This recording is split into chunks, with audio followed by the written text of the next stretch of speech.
I said, but before you put this bullshit out here again, I do this shit for free. Bitch, I ain't even gotta be on payroll. Bitch, I don't want no money. I just want to respect the integrity of the game. This is bullshit. So that's why I feel good. I'm living in my truth. You know, I video clip. Marlo, I ain't sent it to you. Troy, you know, you go ahead and send it to Marlo and everything like that. You know, I'm feeling pretty good.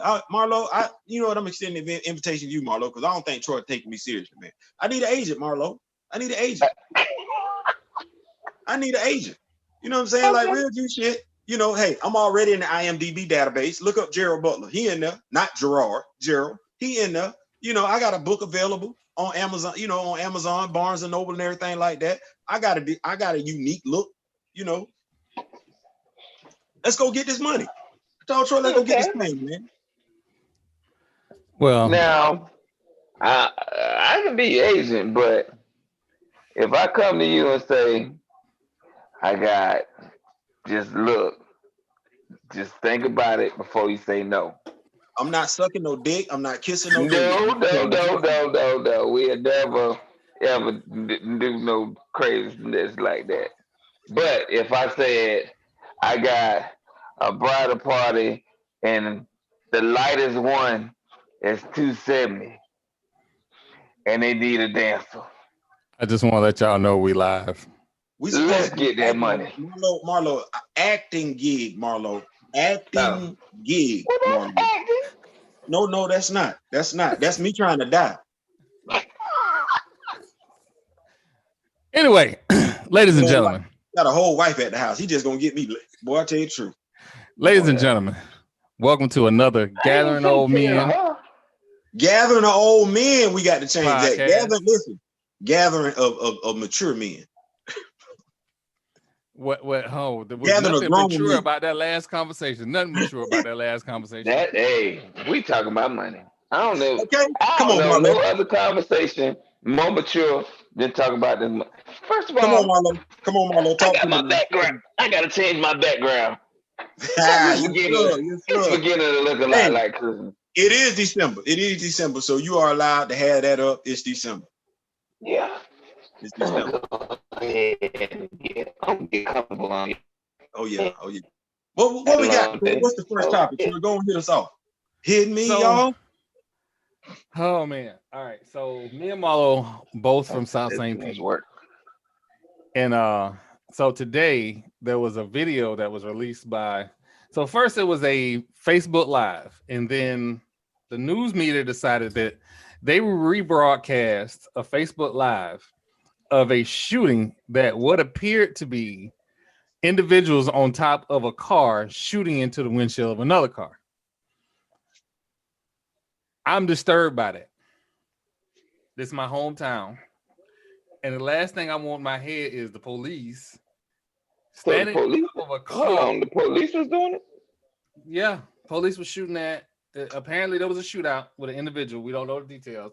I'm not vilifying the victim. I'm not vilifying the police. I'm just saying what the news media released makes it disturbing. Because on this podcast, I know we joke a lot, but we're very sensitive to what we say and do and what we release to people. Because I make my jokes or whatever, but it's jokes.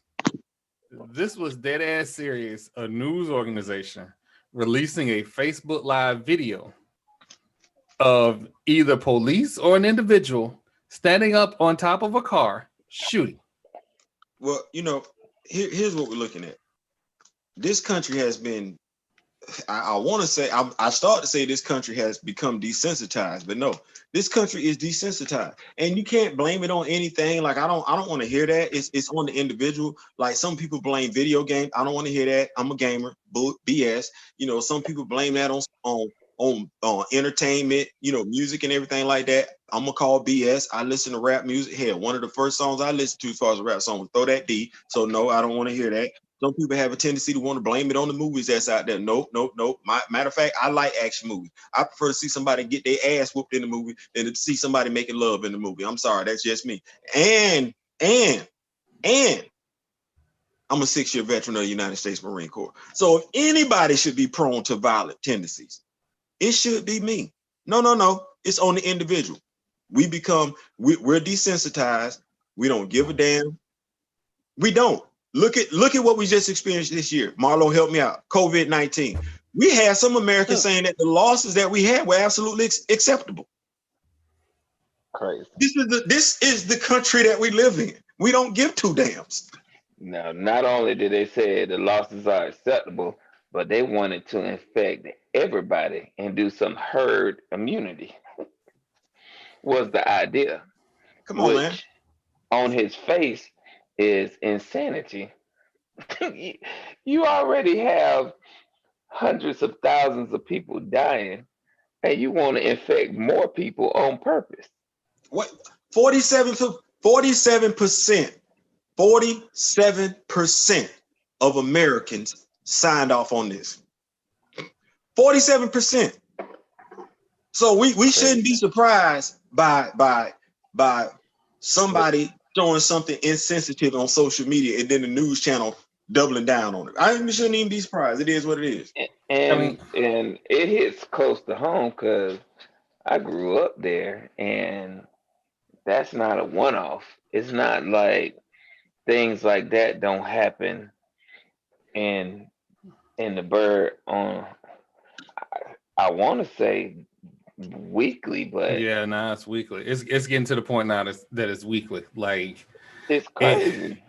Well, you know what? The things are like this. You know, once you let the genie out of the bottle, it's hard. I'm not gonna say it's impossible. It's hard to put that genie back in. Okay, so what are we talking? We say it's happening every week in St. Petersburg. Who's being affected by it? Is it the black community? Is that of course? Okay, so now we look at it like this, because you know, I like the brothers that I'm on this show with. I do. You know, Marlo, haven't just met you, man. You crazy as a bed bug, bro. Like, I love the energy from you and everything like that. So I say that to say this. Being out there in the community and everything like that, having worked at Jack McLean Community Center here in Tallahassee, Florida, working with those kids playing flag football here in Tallahassee since '97, working over there with Rickers for the short time, Rickers High School for the short time that I've done that. Guidance. Old heads that act like old heads. I ain't talking about old heads that act like young heads. I'm talking about old heads that act like old heads. Like what we had. We had Uncle Otis. And Uncle Otis was that older dude. And Uncle Otis would come chop it up with us if we either A, was mad at dad, or B, didn't have a dad. Uncle Otis was over there. But we also had our grandfather that was going to chop it up with us too. You know what I'm saying? And then watch this. We had the older dude that was just down the street that knew mama knew. Like, he related to, you know, he know everybody in the family. He know everybody in the community. That's him. Sit down there, you walking home from school. Hey, boy, let me holler at you real quick. Come here, Troy, let me talk to you. What, Mr. Johnson? Come here. We don't have that. So we got these young heads out there. Now, here's who's raising them. Music is raising them. Because, watch this. Mama's single. Now, people going to be like, Theo, don't say that. No, I'm finna tell the truth and shame the devil. Y'all be mad all you want to. I don't care. Mama out here, she mad at every damn man come across. Men ain't nothing. Well, hell, her son hear her saying that. And this the woman that he look up to and he love. And she telling him he ain't nothing every day, all day, twice on Sunday. Because he see himself as a man. And she telling him, men ain't nothing. Okay, mama, nature versus nurture. The music ain't nothing to offset what this brother is, ain't nothing to offset the negativity that's impacting these young men on a daily basis. Hold on, I ain't finished. We still gonna talk about Officer Friendly because he got up and left. The police officer used to be the dude that you knew in the hood. You knew him by his name, Officer Jenkins. And Officer Jenkins would get out of his car, come holler at you. And when I say come holler at you, come chop it up with you. They don't want to do that today. Officer Jenkins, one, don't look like you. Officer Jenkins, low-key don't know you. Officer Jenkins, low-key ain't trying to know you. And low-key, Officer Jenkins would just as soon as shoot you than try and discourage you from doing something stupid with words. This is the society that we live in. Everybody is desensitized by it. 47% of Americans told the other 53, we don't give a damn. And they cross racial, they cross job, they cross religious, they cross every spectrum that we can possibly think of. 47% said they don't give a damn.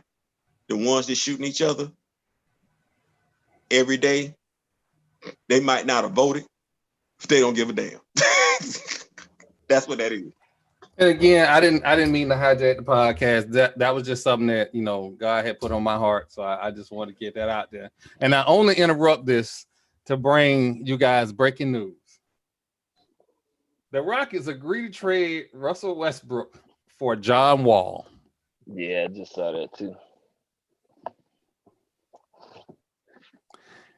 Bradley Beal. John Wall hadn't played in the last 2 seasons. Bradley Beal, ask for your trade. For your trade. Because he's not gonna ever get the he not going he got his money. He locked in. He not ever gonna touch the ball. Yeah.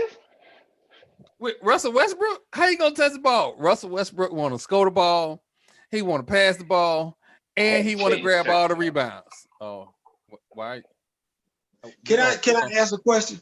Go ahead. Can I ask a question? Damn the trade. What are they doing? What are they doing? What are they doing? Because we ain't talking about. I thought the goal was to win. This ain't helped the Rockets. This ain't helped the Wizards. Like I thought the goal. So going into the NBA season, and I forget. I think Chris Webber talked about this on 2K20. Going into the NBA season, you ain't even worried about going to you just hoping you can get to the playoffs. That's it. Whoa! I was wrong. Come on, man. Now they got a first round pick out of it. Bradley Beal will be a free agent. I told you. He gonna Bradley Beal finna get a max contract. Watch this. Hold on. And it's $41 million he do. Hold on. Bradley. Because Bradley already done got paid, right? Bradley already got paid. No. Bradley, I'm finna help you out.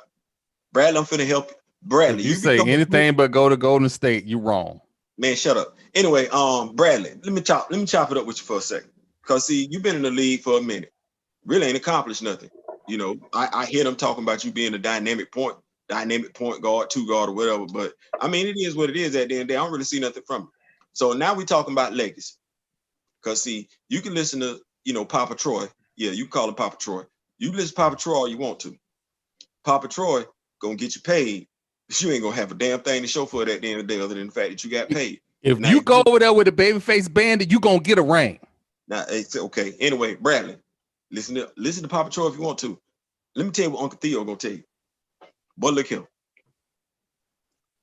Ring, endorsements, movie deals. Say that one more time. Cause see, boy, look here. You've been in the how long Bradley Beal been in the league? How long he been in the league? Silicon Valley. How long he been in the league? How long he been Marlo? How long Bradley Beal been in the league? How long Bradley Beal been in the league? 8 years. 8 years. Now watch this. Right on 7. The boy got a lot of fanfare to him, a lot of pomp and circumstance to him for nothing. Here he go trying to get LeBron James some more help. No. I'm trying to help. Watch this, Marlo. You ready? What position Bradley Beal play? Shooting guard. Marlo, watch this. I'm trying to help Bradley Beal out. Young man. You a free agent at the end of this year, unrestricted free agent. LeBron, because we're gonna talk about this. LeBron just signed another 2-year contract. AD got a 2-year contract. Now you need to know LeBron talking about trying to stick around till Bronny get there. I don't know how in the hell they gonna get Bronny to LA. Ain't my business. I don't. If Bronny wind up in LA, I don't even know what thing. But look here, boy. Because I think you like a little rapper too. I think you like to do a little rapping thing too. If you don't take your ass to LA, go get this ring, go get this change they gonna give you, and then get this max contract with the Lakers because LeBron ain't gonna be there. Bro, AD.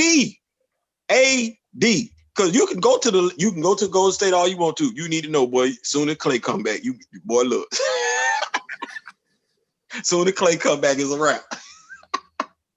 The Lakers need a 2 guard. Boy, you better carry your ass to LA. Better go to the Lakers. Go and get my inner self that can't disagree with you. But when you hit that 7-year mark and you done played under these hootenanny contracts, you got to start betting on yourself. Okay, well, who else in Space Jam 2? Who else in Space Jam 2, Marlo? Oh, I know where Marlo going with this. Go ahead, Marlo. Shoot your shot. I know where you're going with this. Shoot your shot. Hey, but tell me who else in Space Jam 2? Tell me who else in Space Jam 2? I have no idea.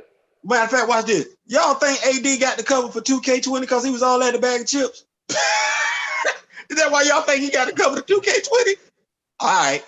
Hey, Bradley, boy, look here. Listen, you can listen to Troy and be the next Le'Veon Bell. Go ahead.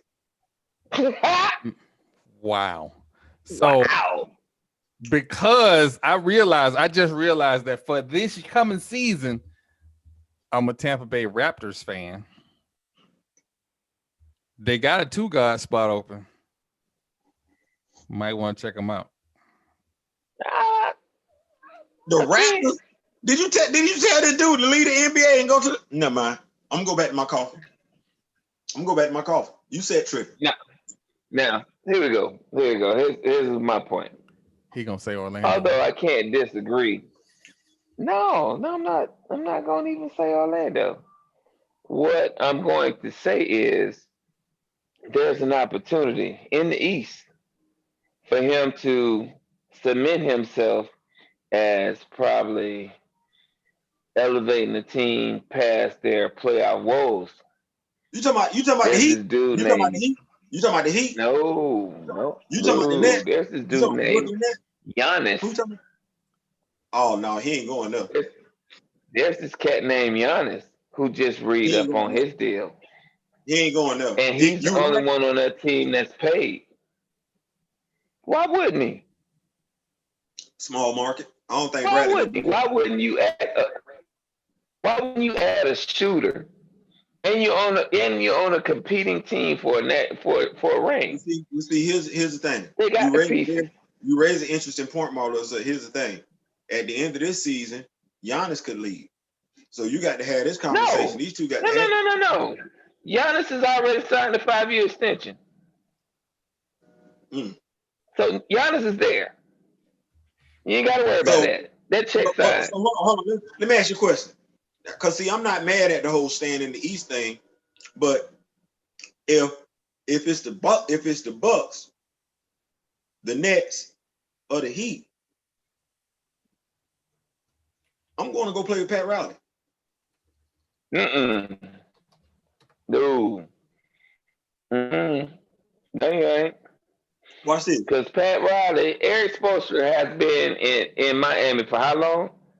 He's had 3 of probably the most dominant players in their position. And how many rings he got out of that?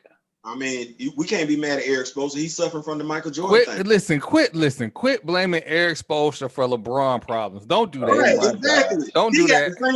He got the same issues Pat Riley had when Mike was playing. Sometimes that is just what that is. Sometimes, Marlo, sometimes that is just what that is. LeBron is the reason they lost them championships. Yeah, I said I don't want to stay. LeBron was the reason. This wasn't even about LeBron. Hold on, fans. How do every time we start talking about basketball, it end up being about LeBron? I did not say LeBron. LeBron is not on the list. LeBron is not on the fuck them list. Fuck LeBron. I said wow. This from a Raider fan. I ain't think you be so full of it. You know what I'm saying? Like I thought you'd be a little bit more humble, but okay, it is what it is at the end of the day. What we talking about next?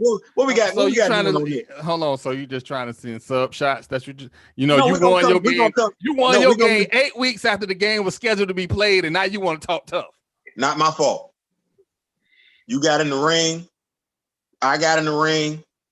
No matter when, you got knocked out. Nice segue. Thank you, Troy. I appreciate the setup. Speaking of Nate. Oh God. Nate. Oh man. First of all, Nate.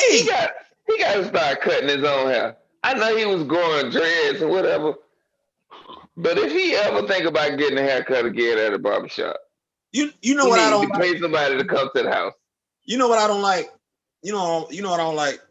Because I did my own little 5-minute comedy skit on it, whatever.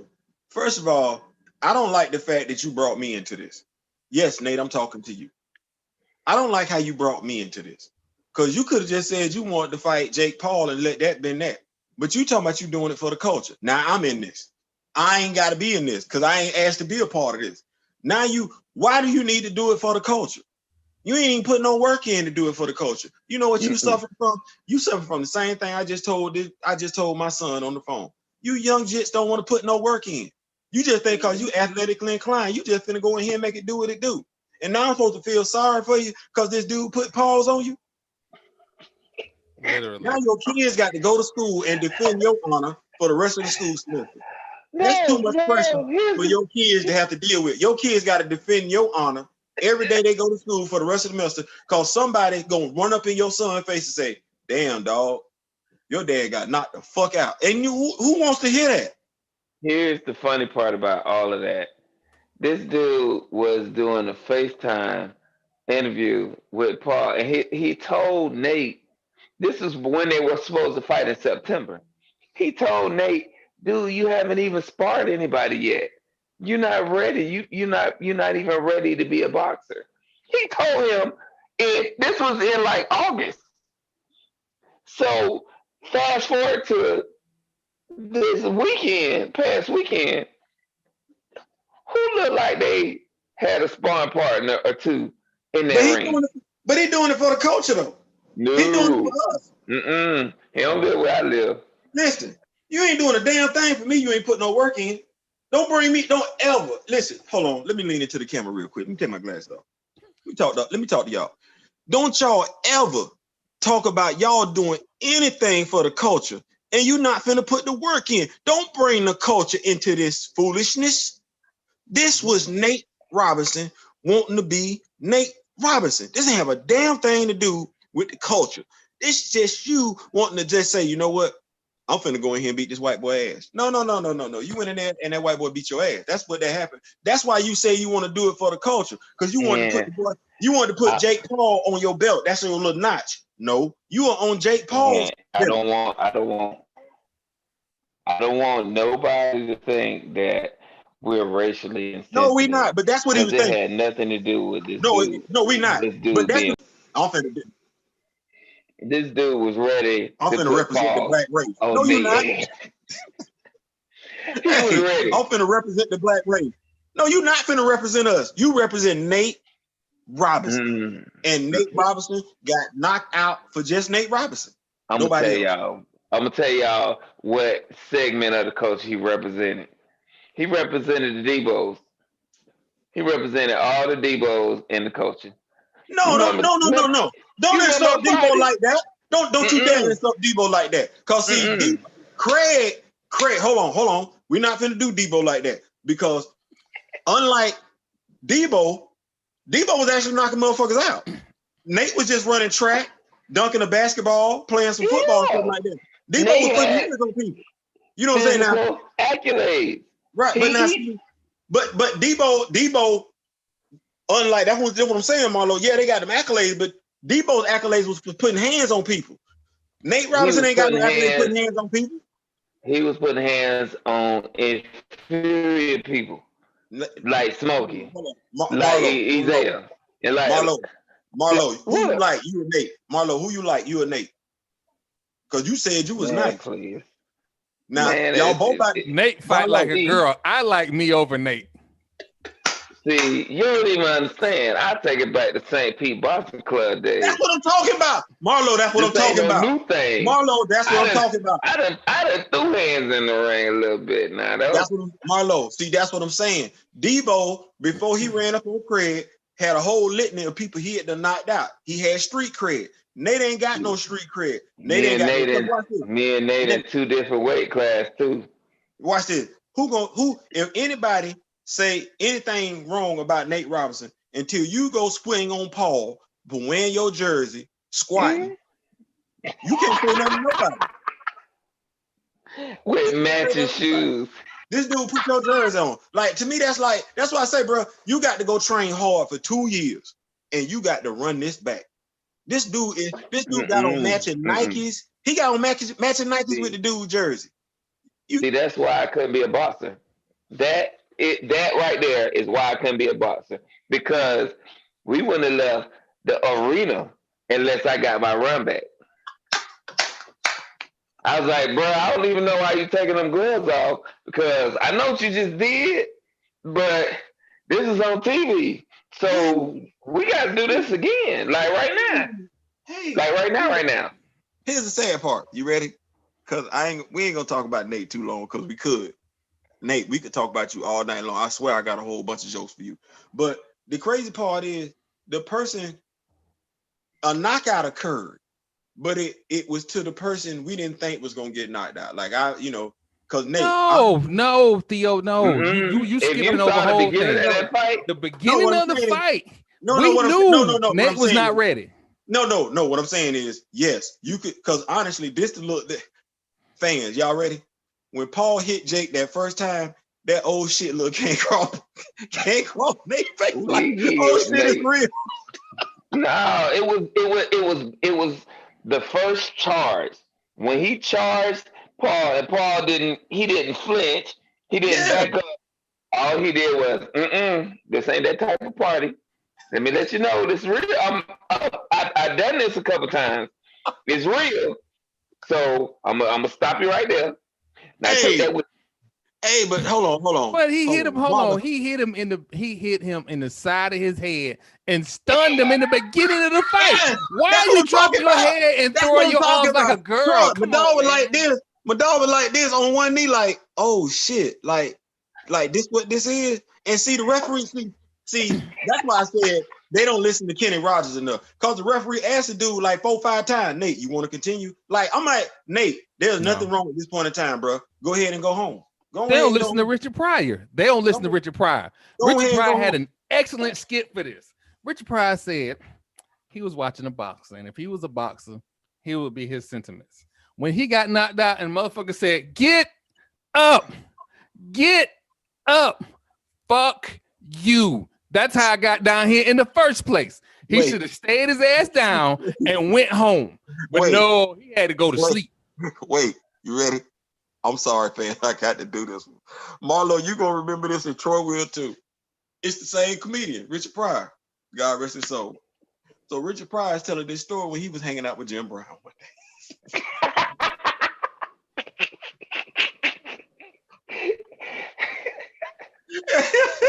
Yeah. And this dude walked up, and Jim Brown was popular and everything like that. And the dude said, man, motherfuck Jim Brown.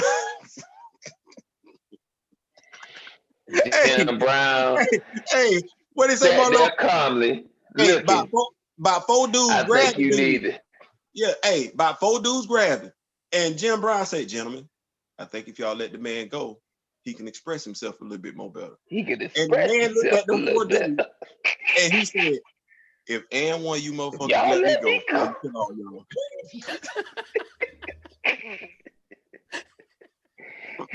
Nate should have went back to the corner and said, hey man, throw the fucking towel in, bro. What? Throw the towel in, bro. This motherfucker ain't gonna keep hitting me like this, bro. Real G shit. He shouldn't have said throw the towel in. What he should have said was, I made it past the first round. I'm just here. If they tell you to take the stool out and y'all pull the stool, then it's me and you. Bruh. But I'm just gonna sit right here. Marlo. And wait. Marlo. They'll ring the bell eventually. Go answer the bell. Yeah, they gonna ring it eventually. He can't hit me when I'm down. Marlo. Ring it. I don't care. Marlo, when he got up and the referee said, Nate, you all right? You want to continue? This is what Nate should have said. He should have took a breath. He said, you know what? I appreciate you asking me that. I really, really do. It shows how much you care about me as a person. Because you see shit out here then got real. I recognize shit then got real. So what I'm gonna do is I'm gonna go ahead and take you up on your offer. And I'm gonna go ahead and, I'm gonna go ahead and go to the house because this shit is real. This motherfucker hit me in my shit. Ain't really a goddamn thing I can do about it at this particular point in time because he gonna whoop my ass if I keep staying out here. So yeah, no, I'm not all right. I'm going home. I'm gonna go love up on my wife and kids and everything. I ain't gotta do this. You know, who else in the NBA that say they didn't went, you know, they got in the ring with somebody and fought. You know what I'm saying? Like, you proved to me you was that dude in the first round. Like, we ain't have to do this no more. We ain't have to do this. But you know, it is what it is. No, the first thing, when you think it's gonna go, see, when your homeboys at the barbershop, yeah, dog, you gonna knock this mother, yeah, this man ain't got nothing for you. Yeah, dog, you out. And when you got hit, them homeboys wasn't in the ring with him. He ain't got no homeboy. He ain't got no homeboy. Listen, I talk a lot of shit. If I ever, for whatever reason, and I don't think it would ever occur, if I ever say, yeah, I'm fishing to get in the motherfucking ring, I get hit one time. You and Troy gonna be in my corner. If you motherfuckers let me go back out there after I survive the first round, I'm gonna shoot you and Troy. I'm gonna shoot you and Troy. You're gonna be like, damn, Theo, I just met you. I ain't known you long as Troy. Why would you shoot me like that? Bitch, you was in on it too. You got all y'all got done. All y'all got done. Like, no, he ain't got no homeboys. He ain't got no, his homeboys laughing at him. Did you hear what Steph Curry said? Nate said, I'm gonna shake up the world. Curry said, I detect no lies. He shook the world up.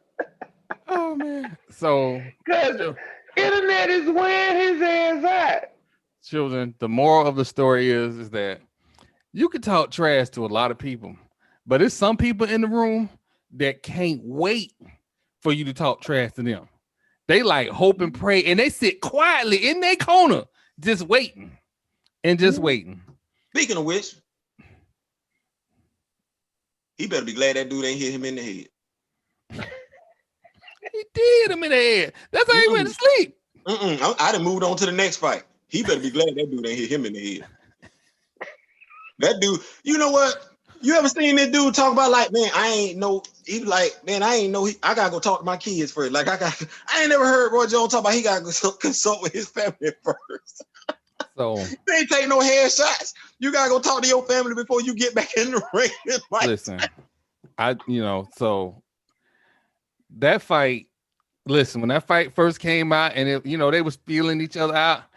And for some unbeknownst reason to me, Roy Jones decided he was going to throw a 4-punch combo and try and embarrass Mike Tyson.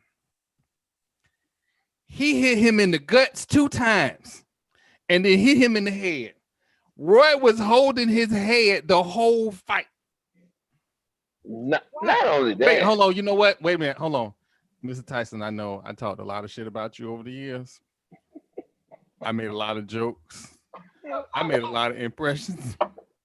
Please understand, these are all just jokes. They just jokes. Yeah, he was talking a lot of trash about you, Mike. He really, really was. It's on Mike. You can catch us on Spotify. Mike, you can catch us on Spotify, YouTube to see all the jokes that Troy told about you over the years. You sure yeah. Fans, this how you know your friends ain't shit. This how you know your friends ain't shit. I was the first one to say that. I don't think Roy want to do this. Bro, Marlo. Yeah. Marlo, I'm going to say it one more time.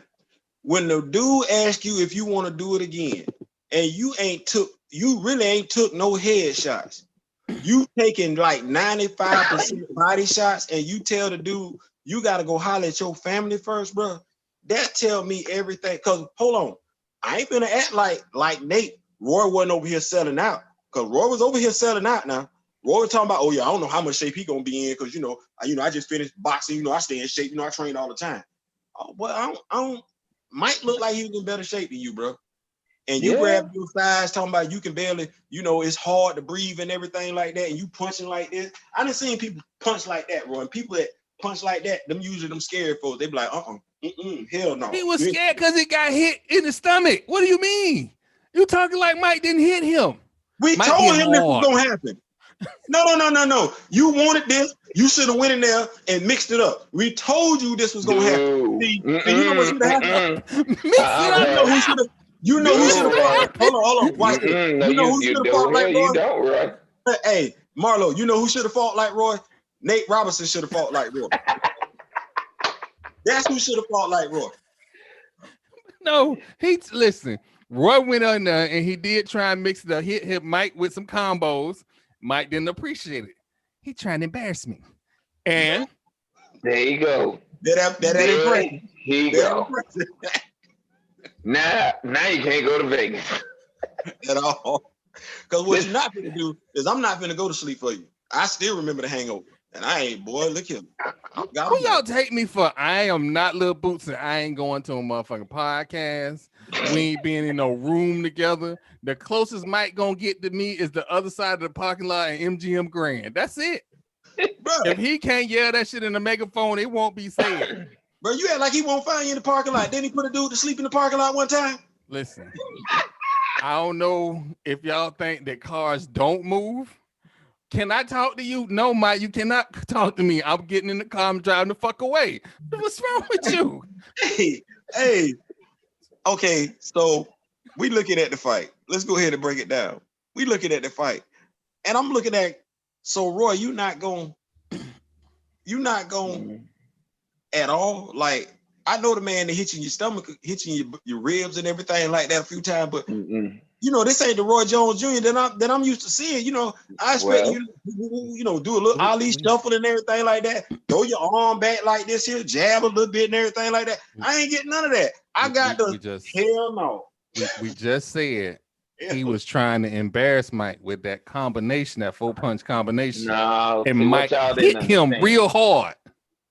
What y'all didn't understand, well, that was the calm Mike. Had Roy did this 17 years ago when he said he really wanted to fight Mike.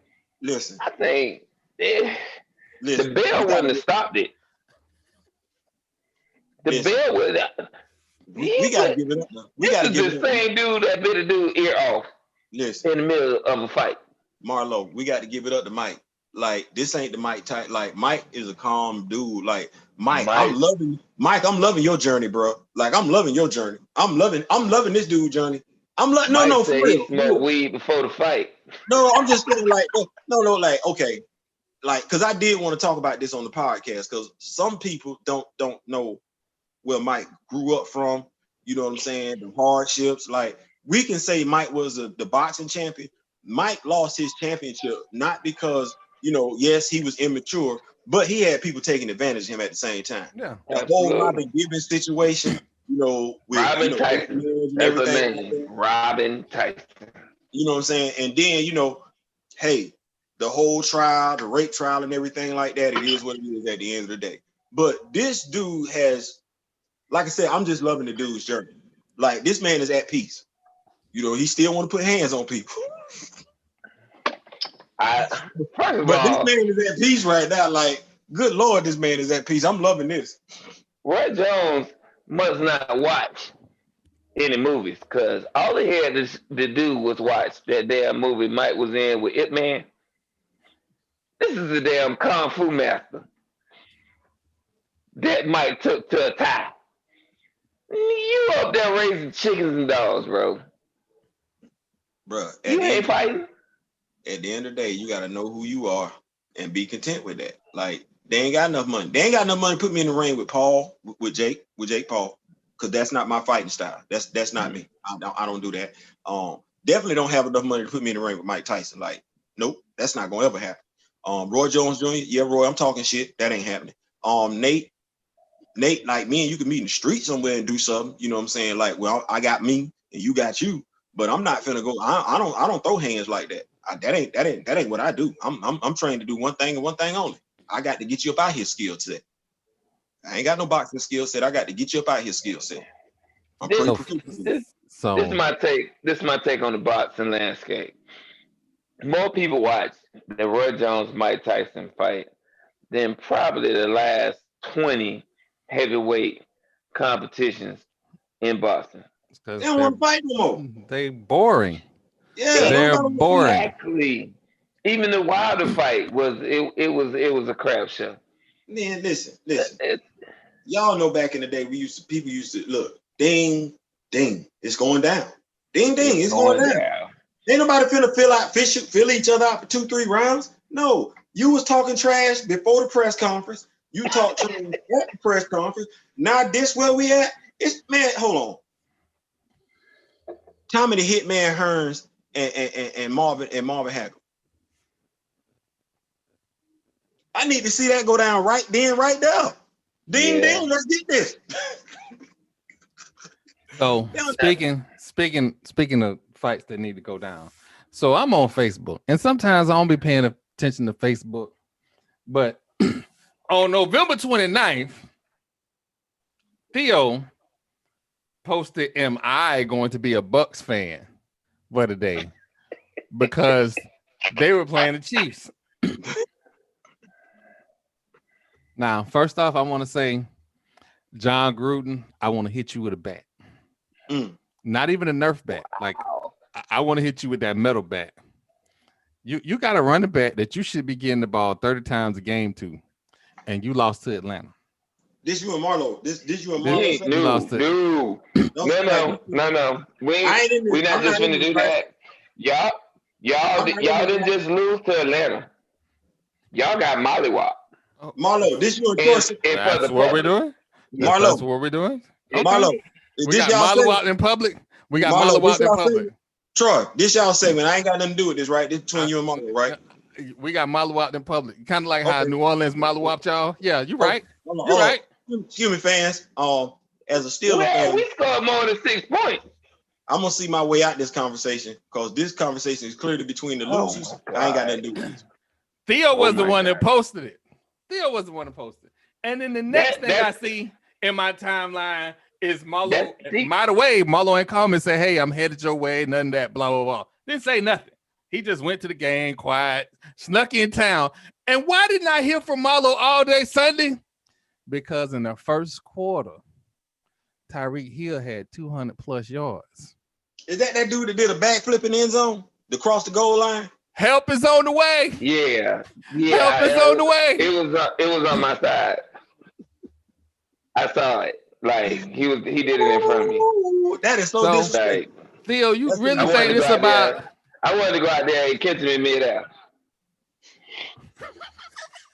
Yeah, Theo, you think this? You really think this is about me and Marlo? But it's really about the heavyweight fight that's gonna happen in the locker room between Bruce Arians and Tom Brady. Marlo, it's gonna go down. Marlo, I ain't. Y'all gotta do what Nate gotta do. Like, dude. We got to. Like the dude really, like, y'all gotta put them on the scale. Y'all need to call the commissioner right now and y'all got to put the Kansas City Chiefs on the schedule for next year. Y'all got. But hold on. You know why he can't see? Here's the dilemma when you're trying to like win the heavyweight championship of the world. It's some contenders in between them, and the problem that the Bucs have is this contender is sitting home healing up his ribs. Cause you better believe when it comes time to play the Bucs, he played the Bucs with a messed up rib. No, I'm finna get Tom Brady. Hold on, Troy, can I ask you a question? Go ahead. Why do these teams be disrespecting the Buccaneers like this? Cause you got this dude backflipping across the end zone, and then what's the other disrespectful thing? You had somebody, you got the other team, they let them, they second and third string quarterback get some reps in on the Buccaneers. Like, I don't know what it is, but teams don't like respecting the respecting. That's what I said. I said respecting. Teams don't really like respecting the Buccaneers. Marlo, what's going on with that? What's good? Y'all might as well be the Ravens the way people just stand on logos and everything like that. What's going on? Well, it's a lot to unpack right there. But the first thing is like to go to the game and hear the sentiments of the fans in real time will tell you everything you need to know. Ronald Jones he was averaging 7.3 yards a carry. He had 8 carries in the first half. That's a travesty as an organization, as a head coaching staff, for you to have a running back who cannot be stopped. with 8 carries. Well, no risk it, no biscuit. That's y'all philosophy. No. That's not it. See, that's what's gonna get Bruce Arians fired. That's okay. So that is y'all philosophy then. No risk, no biscuit. That was when you the head coach and you come out and say every time Ronald Jones rush for 100 yards we win, and you don't rush him for 100 yards, you are digging your own grave. He didn't say Marlon Jones for 100 yards is his motto. He said no risk it, no biscuit. So I'm saying that's y'all philosophy. No. In a press conference. I want to hold on. I want to like, let's be fair to Bruce Arians. When Bruce was in Arizona, he may be no risk it, no brisket, but he was no biscuit, but he was also running the ball. And he was running the ball off to what worked. So the Chiefs has like I the believe ranked defensive front in the league. Troy. And you don't run the ball? We need to tell the truth. Tom chasing the ghost. Tell the truth. Tom is chasing the ghost. Bruce trying to help him chase that ghost. And it's not going to work. But the problem with chasing the ghost is that if you don't catch the ghost, you ain't got shit. He can't catch him. He cannot. Listen, kids, I need y'all to hear this. I need y'all to hear this and take this to heart.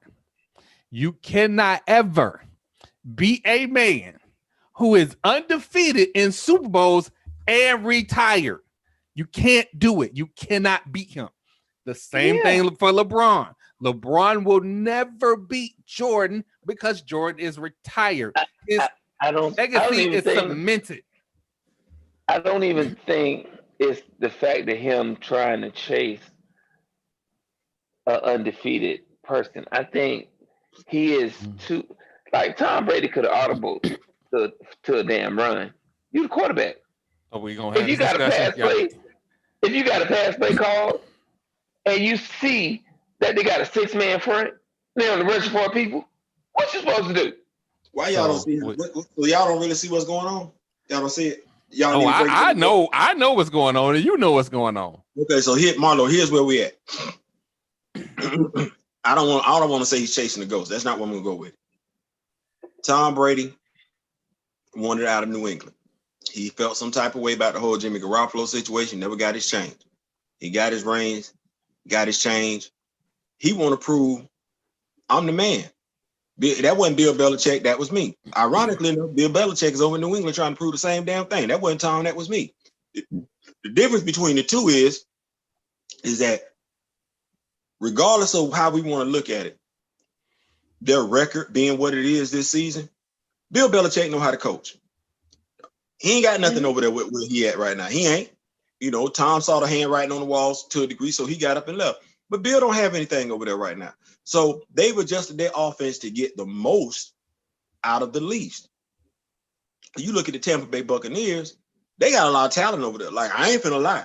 Like, if I had to look at the top 3 offenses in the NFL, as far as talent-wise, hell, in no uncertain order, Kansas City, Pittsburgh, and Tampa Bay. Here's the problem, though. Them other 2 quarterbacks, they ain't got shit to prove. They ain't trying to prove nothing. Hell, I just cussed mine out today for throwing 2 stupid-ass interceptions. 2. Hey, hold on. We gonna get to that later. We're gonna get to that later. Because RG3 had a sighting, but go ahead. But what I'm saying is this. Tom got all them weapons over there. He campaigned for Antonio Brown. Tom Brady ain't trying to hand that damn ball off. And y'all ain't bringing him to Tampa Bay for him to be handing the damn ball off. Y'all brought him to Tampa Bay for him to prove that he is the dude. You gave him all that money because y'all wanted him, not your running back. Y'all wanted him, not your head coach. Y'all wanted him to lead y'all to the Super Bowl. That's what y'all want. That's what y'all want. So that's You saying that ain't what you want, but yeah, that's what y'all signed up for when y'all gave him that change. And he trying to throw that thing all over the place too. Man, damn the running back. Troy, them running backs better go out there for a 5-yard route or something like that. The hand the hell. I wish I would turn around and hand the damn ball off. You better catch it in the flat. This is the thing. And they call everything this week. If you look, they know. Hey, Troy, they know. They be like, oh, So this how you gonna hand the ball off to us? We might as well catch these bitches then. You got motherfuckers that ain't used to catching the football. That's because they know that's the only time they're gonna touch it. Tell them they're not handing the ball off. Marlo, stop being in denial, bro. I'm not in denial, but I'm trying to tell you that Tom Brady is a much better quarterback than he's put the product that he's putting on the field. Absolutely, but it ain't about the product. It's about Tom Brady. You said that. You said dude had Tom Brady got a pea shooter. He got a pea shooter. Exactly. Troy. If you have a pea shooter, you hand that ball off and you slow down anything. I'm Tom Brady. I'm Tom Brady. Drew Brees ain't got to hand the ball off. Right. I'm Tom Brady. I ain't finna hand the damn thing off. I'm Tom Brady. What? You know what? Buccaneer fans, listen. Y'all really need to send Drew Brees apology letters because y'all brought Tom Brady into his life, disrespecting that man in such a degree.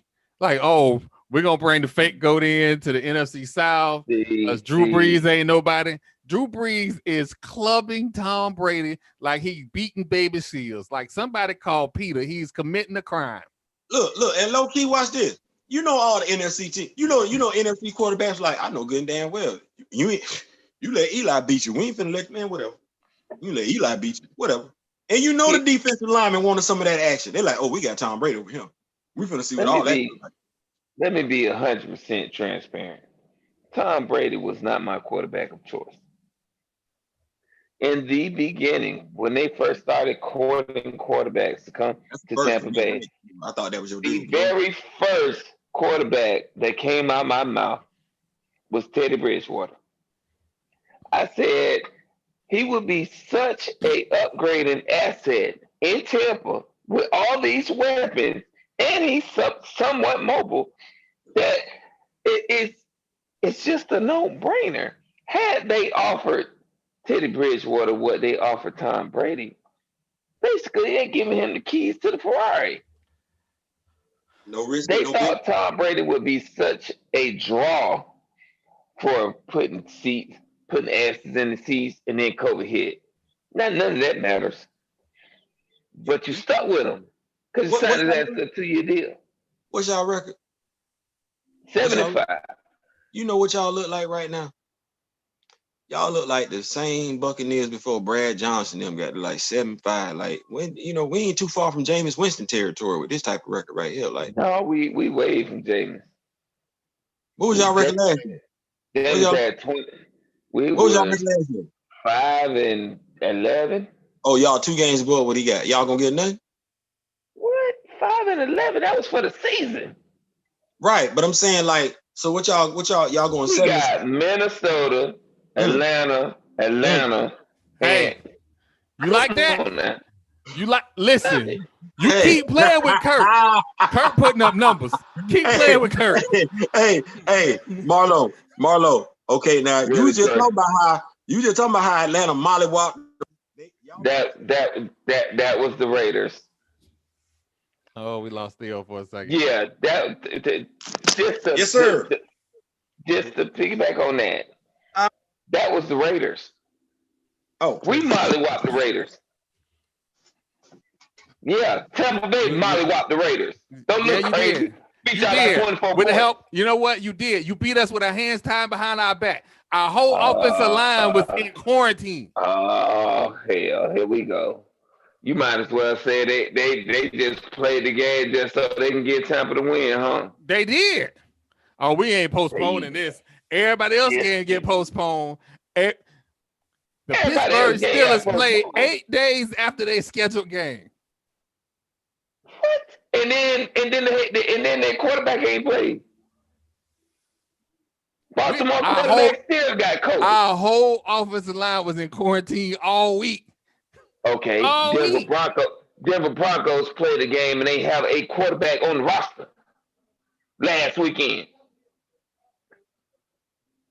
I'm not understanding your argument, sir. You know the argument. The NFL still mad at the Raiders because Al Davis sued them and won. You know it. You know what it is. Yeah, no, that's not it. And anyway, I'm just looking at y'all schedule ahead, First off, this game against Minnesota concerns me. Why? Because you think Dalvin Cook gonna get off? Because they can run the ball and throw the ball. Not against Tampa. Not Your against one of the best. Your defensive coordinator want to go man to man against everybody. Yeah, because our defensive front don't get ran on. But Minnesota doesn't have the receivers that Kansas City has. But he can't do that against the Vikings. Why? I'm just saying, because Kurt is like that shooter that get hot in the middle of the season for like 4 games. Kurt right now is hot. You seen the stats? Yeah. For some reason, we're looking at Theo's ceiling. I think his wife got him in a chokehold talking about being a stripper for big girls. It was Marlo. Make sure your wife knows it's Marlo. First of all, I will accept that, but I was joking. So we won't need no issues. She ain't gonna swing on me when she see me. She ain't gonna swing on me either, because I ain't gonna be that close. You gonna say how you doing from across the room? Yep. Hey, over there. That's how you do it. Oh man. Okay. So I guess we got to talk about the Steelers game and the reappearance of RG3. And I kind of don't want to do this without Theo. Theo, I hope you can hear us.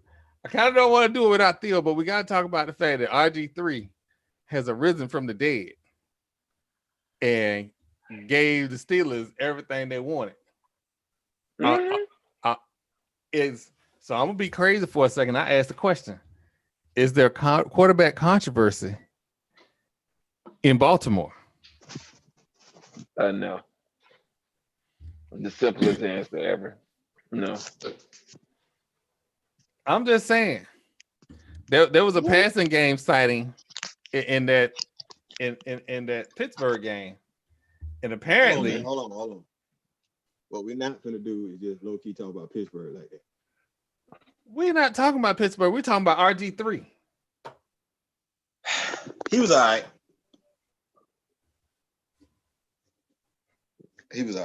I didn't see it. I was working. You ain't missed nothing. He was all right. You know what he looked? He looked like RG3. He looked like RG3. Troy want me to say stuff. I don't want this to be a whole repetitive situation. But I'm gonna say, Troy, did you see the game? Yeah, I saw the game. Okay. Did you see right before the second half, right before halftime, when Ben Roethlisberger threw that interception? Say something. Marlo? Theo, this is a safe environment. Tell us how you feel.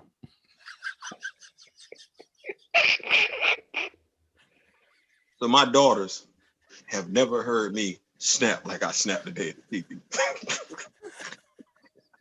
But had I had something in my hand, I probably would have broke the damn TV. Because that was his second interception, Marlo. Inside the 20. And I'm like, inside the 20. Oh, that was his second interception inside the 20. 3 of them. Hey, and I'm looking like, it's fucking common sense. It really, really is.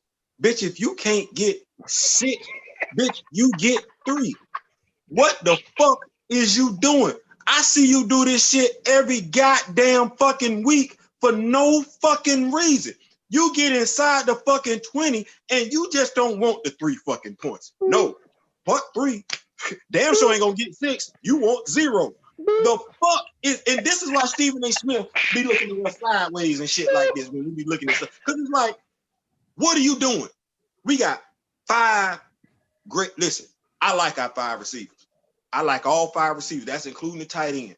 I like it. I put it up against Kansas City's wide receiving core. You know why? Because if we take Travis Kelce out the deal and we take your boy out, the one that did the backflip in the end zone, the rest of them just average. That's what set that receiving core apart. Kelce and old boy. What, Tyreek Hill? You take Tyreek out the equation. You take Kelce out the equation. They just like they are average receiving core. But I look at our receiving core with shit. Eric Ebron, he ain't Kelce, but he ain't bad. You see what I just said? He ain't Kelsey, but you gotta guard him. You know, he's athletic. You know, that's better than Heath Miller, what we had back in the day. Yeah, I'm telling the truth. We got Juju Smith-Schuster. Juju Smith-Schuster out there running with the ball, acting like Henry out there stiff arming people, mushing them on the ground and everything like that. That's a bigger, stronger, faster version of Hines Ward. I like that. Well, hold on. I got a dude that like to just run by people, high point the ball. That's James. You know, James, you know what I'm saying? You know, James, doesn't receive from Oklahoma State. I like him. Then I got my little, you know, I ain't even gonna disrespect him like that. I ain't even gonna disrespect him, but I got Deontay Johnson. I like him, little dark. I call him the dark.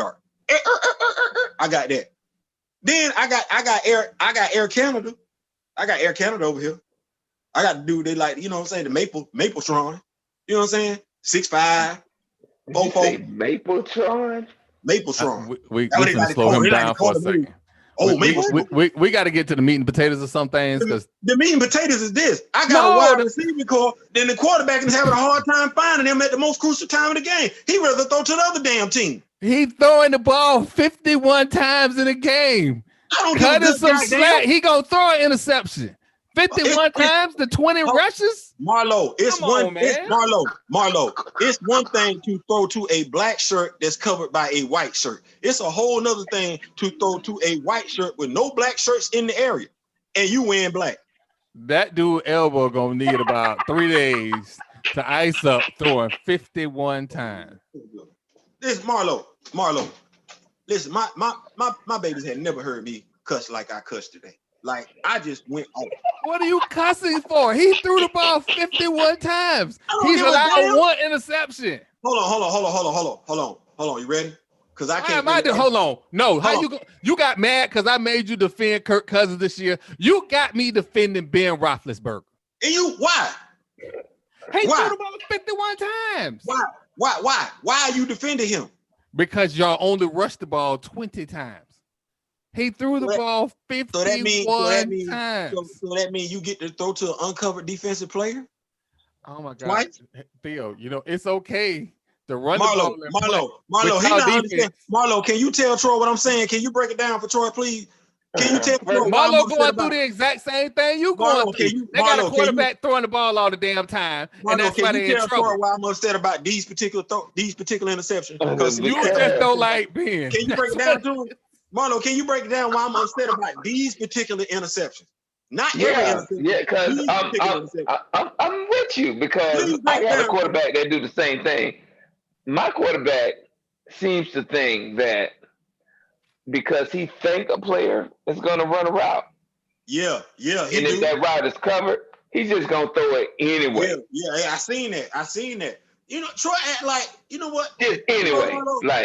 He's supposed to be over there. So I'm going to throw over there. I don't give a damn if he's Theo, what I'm not going to let you do? Marlo. No, Theo. I'm not going to let you do this. This is a bonding moment for me and you, Marlo. Bonding moment. You just got done saying the Bucs need to run the ball. Look. Fuck John Gruden. Got the mic. You gonna two fingers. Hold on. You gonna say fuck John Gruden like I'm gonna be offended by that? Like that's gonna offend me. Fuck John Gruden. Yeah, he should have ran the ball. Okay, so watch this. I'm not finna defend nobody on your team when you pissed off at him. Why you defending Ben Roethlisberger? I ain't defending Tom Brady. I'm gonna let Marlo snap on Tom Brady all day long. If he want to give it to everybody in the Tampa Bay organization, I'm gonna let Marlo give it to him. You know why? From Bruce Arians, Byron Leftwich, every damn body on the offensive side of the ball, the offensive line coach. We got a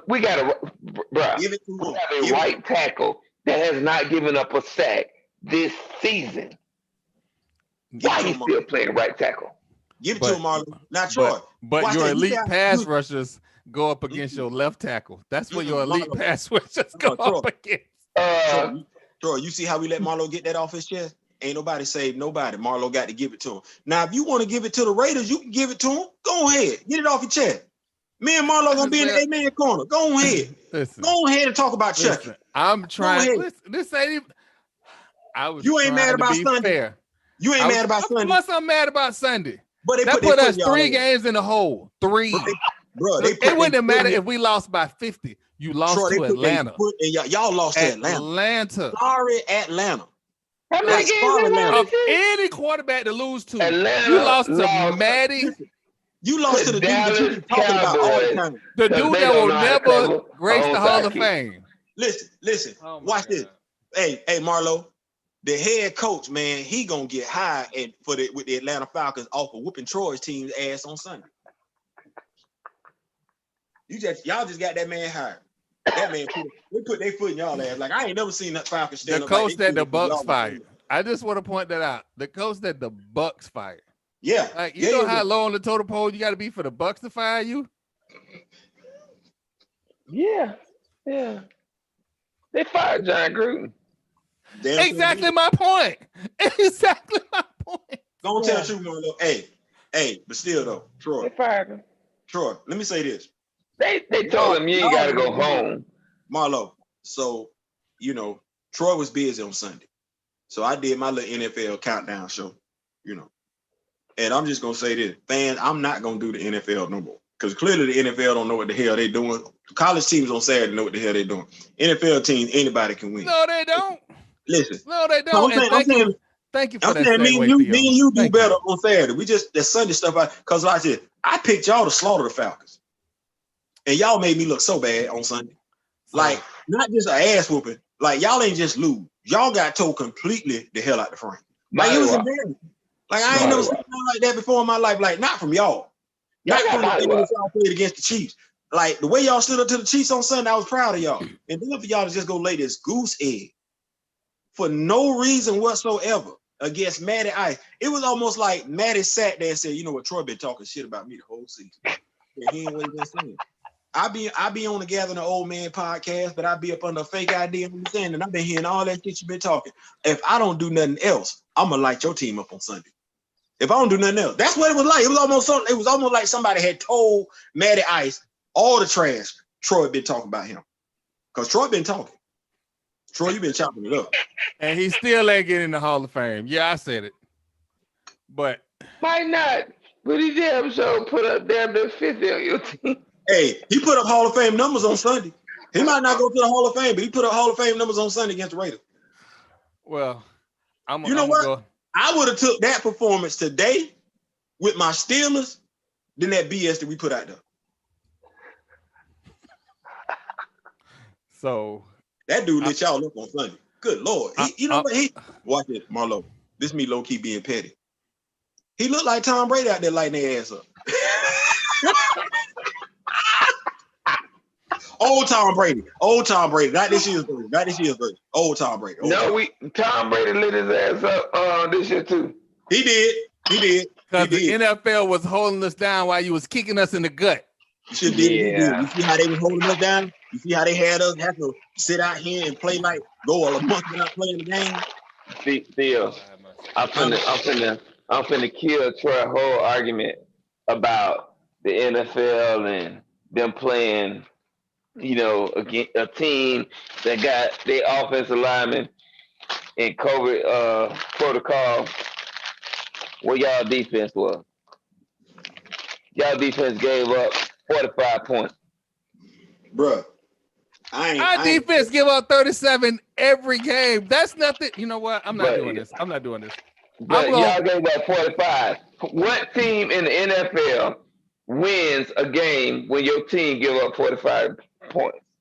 I don't know nothing about all that. I'm over here. You know what I'm saying? Don't worry, I wait. What team comes out victorious after giving up 45 points? Fans, I want y'all to know. Fans, I want y'all to know. I'm gonna tell y'all a little secret. Marlo mad at Troy.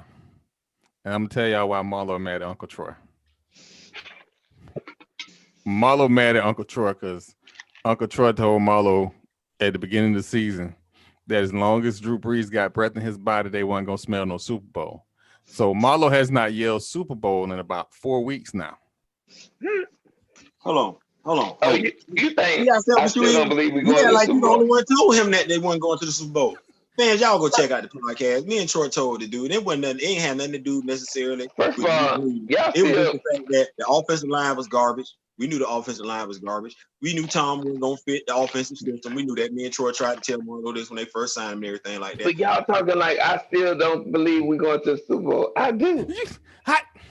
I mean, y'all should be able to go to the Super Bowl. Ain't they playing it in Tampa? No, Theo. We're not. What we're not gonna do is we're not gonna lie to the fans. Drew Brees is at home with tape on his ribs, healing up. Because if it's one game he gonna play, it's gonna be the Buccaneers. That's gonna be the one game he definitely gonna play.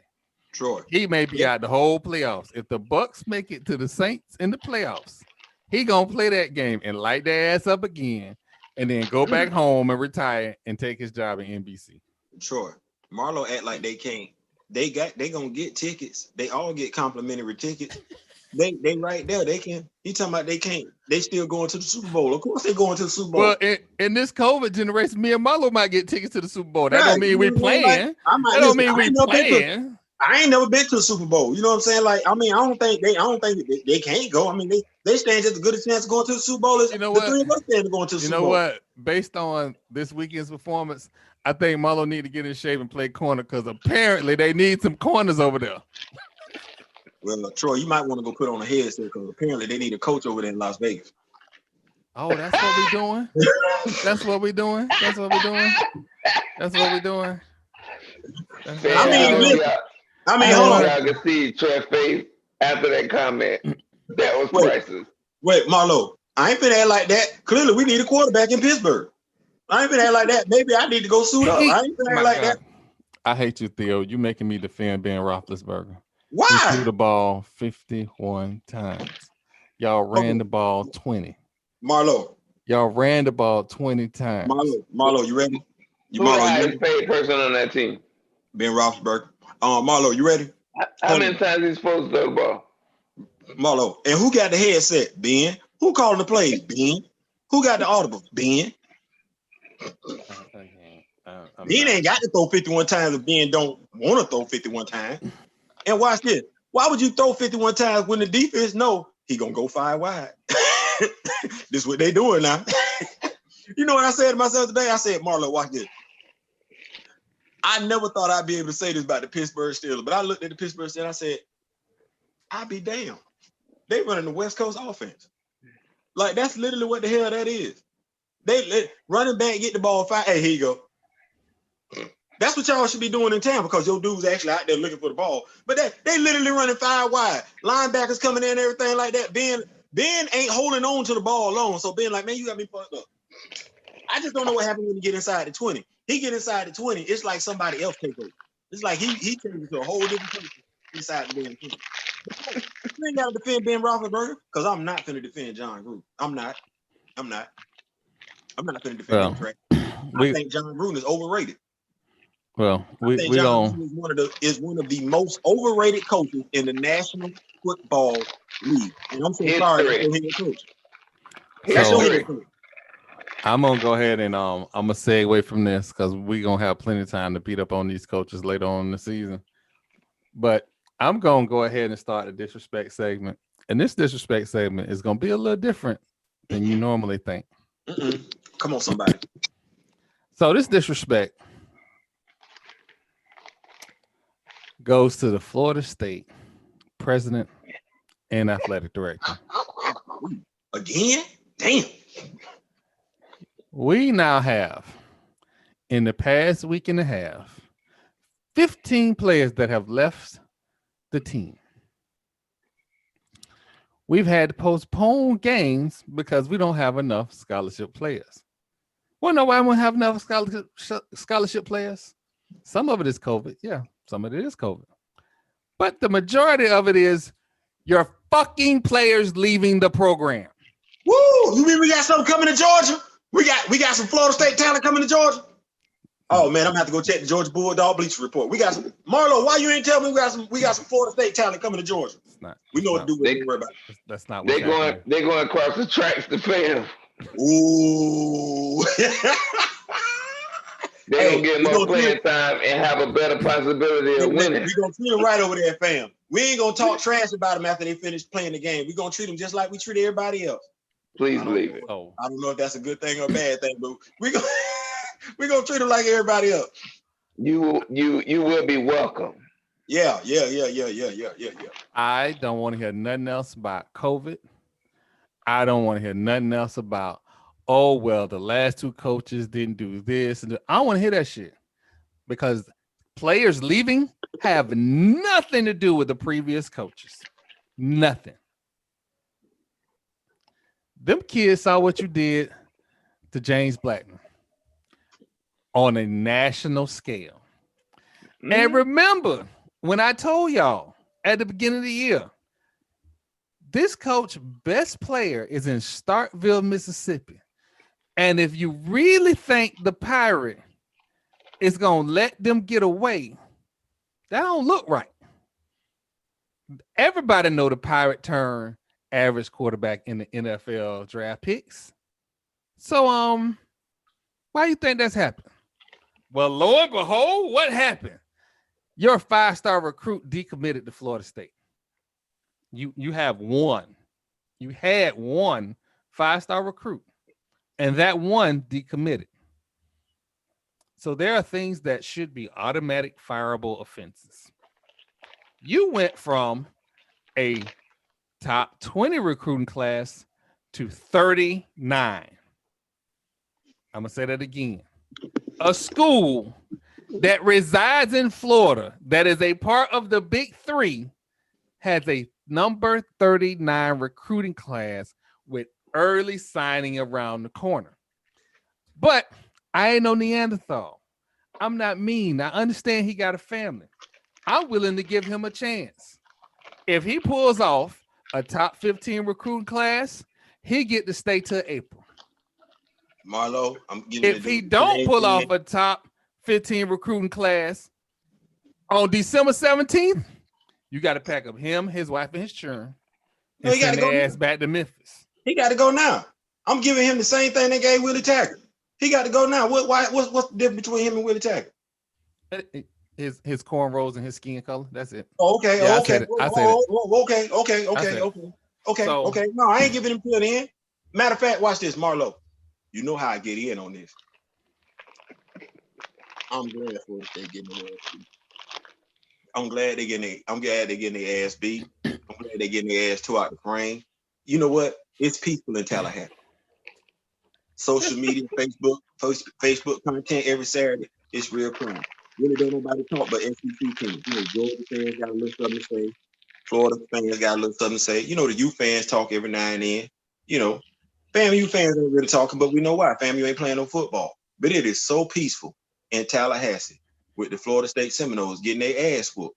Because I'm going to tell you what I don't like about it. And it speaks to us as a people. You know what? Theo? Here's what you know. We ain't played in 2 weeks. Yep. We ain't getting our ass whooped. We ain't playing. Yep. Because you know what? We ain't got no players to play. Listen. Y'all been the forfeit game. Watch this, Marlo. The rooster came home to roost. Yep. The rooster came home to roost. This is what you did. So see, this is what happened. Willie Taggart said, "So y'all do right by me."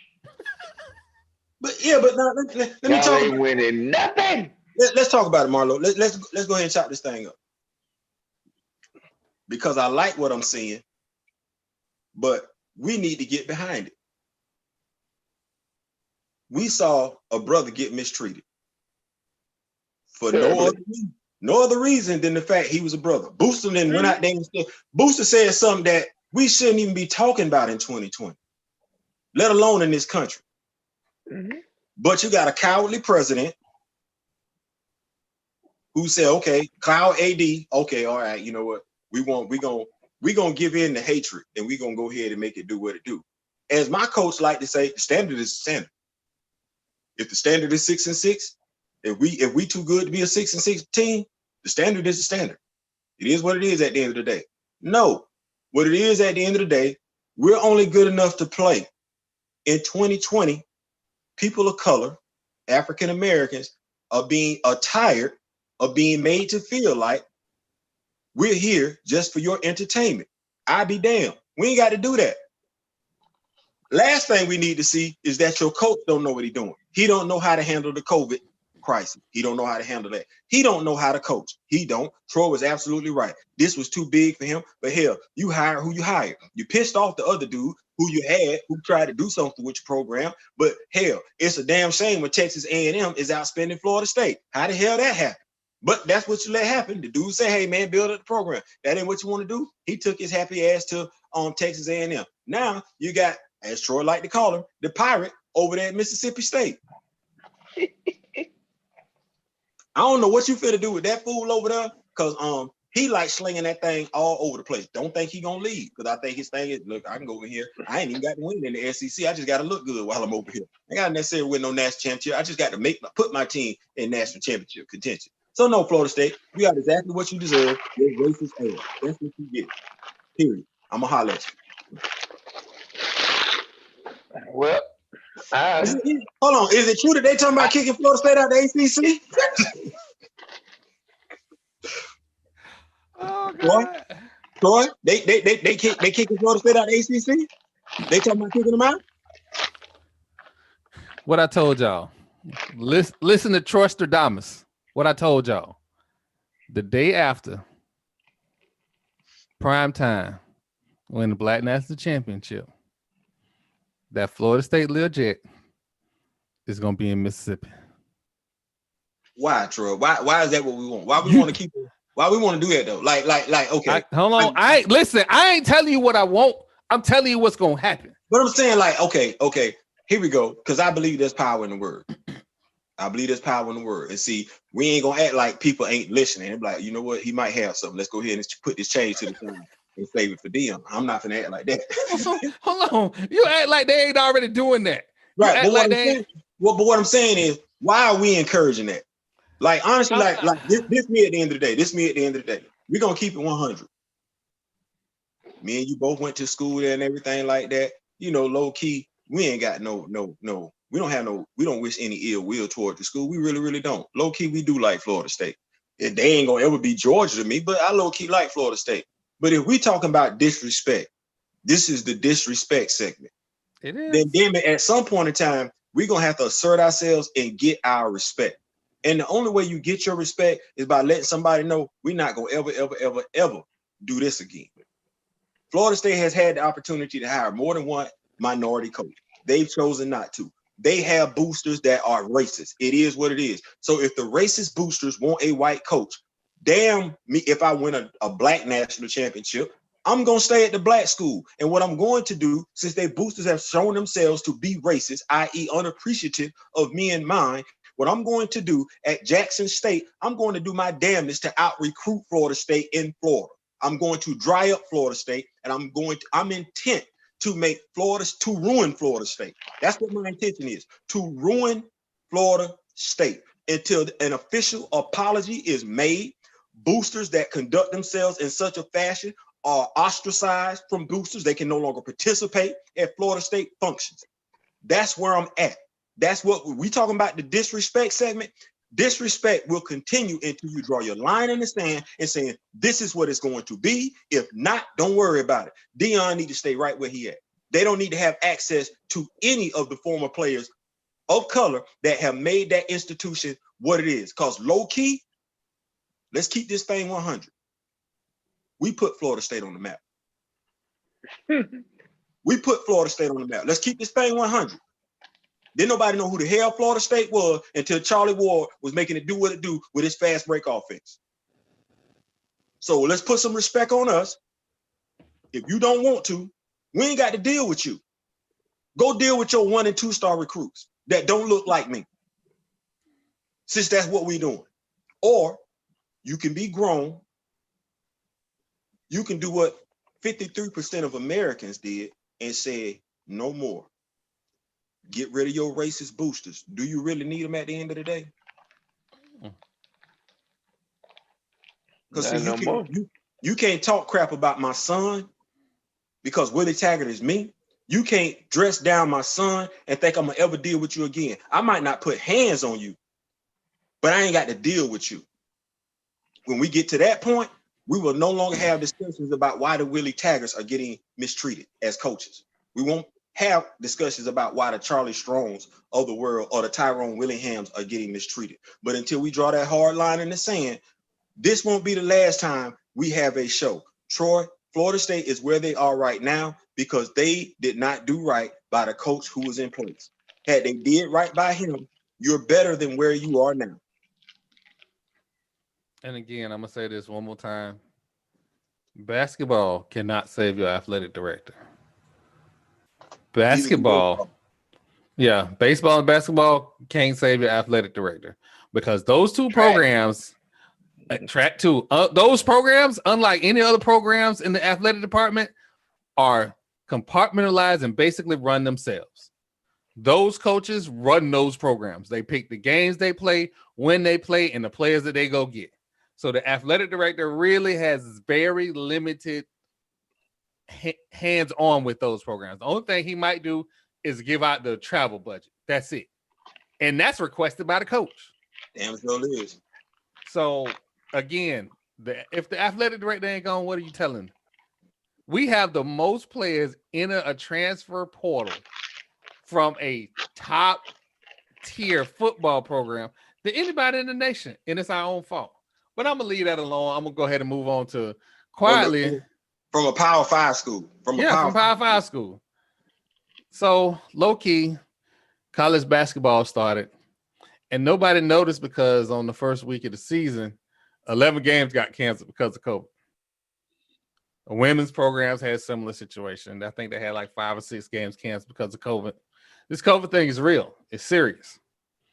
And it is affecting everyone everywhere.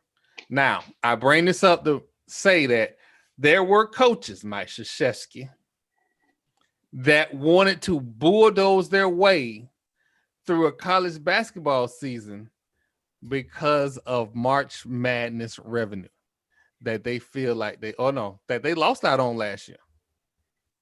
Oh, yeah. So there are coaches that need to recoup that money because remember, these coaches aren't just recouping money for the schools. They have contracts with their sponsors. And if their sponsors see their faces on TVs, they get contract boosters and those incentives kick in and they get paid. Nick Saban did a Hulu commercial. He got his change. Nick Saban did a damn Aflac commercial. Yeah, that's what it was. Aflac commercial. Nick Saban like, damn, what you heard? I'm gonna get my change. So, hold on, Bradley Beal. See what I just did? I'm trying to help you out, Bradley. Take your ass to LA. Go ahead, Troy. Bradley, don't listen to Theo. Go ahead and go to Golden State. Get your ring with Babyface Bandit. Do a 1-year deal. Bet on you. Do you a 1-year deal? Bet on you. Beat LeBron. Get your ring. And then tell everybody, show me the money. Bradley, you better hope Bradley Bill beat ain't broke. Cause what Brian supposed to do while he doing all this beat? Hey, watch this, Marlo. Watch this, Bradley. Ain't nobody in Golden State got no damn commercial, bro. Bradley. Ain't nobody in Golden State on no damn video game cover. Bradley. All I'm gonna say is Bradley. Space Jam 2. Don't act like LeBron James ain't have no show on cinema on Stars. Bradley. Hey, Bradley, I'm gonna help you out. You better take your ass over there to Clutch Sports. I'm finna help your ass out. You better take your ass over there. Bro, no, bro. No, like, I'm not saying I look outside the box because set money is set money at the end of the day. You can get that money. Because watch this. You go, no. Understand what I'm saying. You Bradley Beal. Is Bradley Beal better than KCP? Hell yeah. What you mean is he? Hell yeah. Okay, now hold on. Go with me now. So Marlo, you and Troy, I think I know a little something about basketball, but I'm gonna go with y'all. I'm gonna lean on y'all for these timelines. So at the end of this upcoming season, Bradley Beal would be a free agent. Is that correct? Mm-hmm. Okay. At the end of this season, Klay Thompson should be recovered from his Achilles tendon tear. That's why he signed a 1-year deal. Pause. So, with all this love and affection that, they got it going on in Golden State between GM and the coach and Kerr and Curry and Green and everything, because really them the only three that they loyal to. Listen, the rest of you cats on Golden State, if your name ain't Steph Curry, Klay Thompson, and Draymond Green, you can be had. Anyway, so moving right along. So you, Bradley, you not finna start. And watch this. Steph got his chain. Klay got his chain. This gonna be a rebound year because they're gonna depend on Draymond. Why? Because Klay ain't there, which means they're gonna have to pay Draymond. Yeah, Bradley, you can go there. You're gonna be splitting time at the 2 guard. No, he won't. If he go this year, he gonna be playing 2 by himself. But he not going nowhere this year. So anyway, he not going this year. He not going nowhere. And Golden State got to give up something to get him to get to Washington. They ain't got nothing. They really ain't got nothing. So Bradley, here's where you at. You carry your happy ass over there to LA. Sign with Clutch Sports. LeBron, hold on. Low key, I said LeBron, this might be considered tampering and everything like that. But they're gonna take good care of you. Then you get in some of these commercials. Then you start showing up in some of these video games and everything like that. The 2 guard with LeBron and Anthony Davis, the 2 guard. The 2 guard.